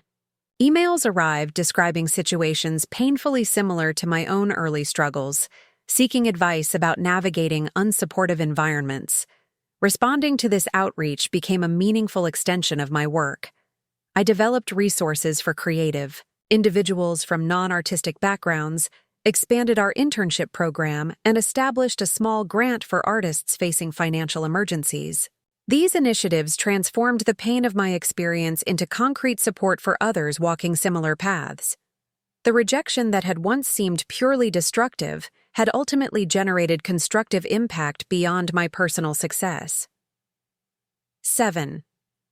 Years after that rainy night, my life had been utterly transformed. I led a thriving creative enterprise with international recognition. I had financial security that would have seemed impossible during those early months of precarious survival.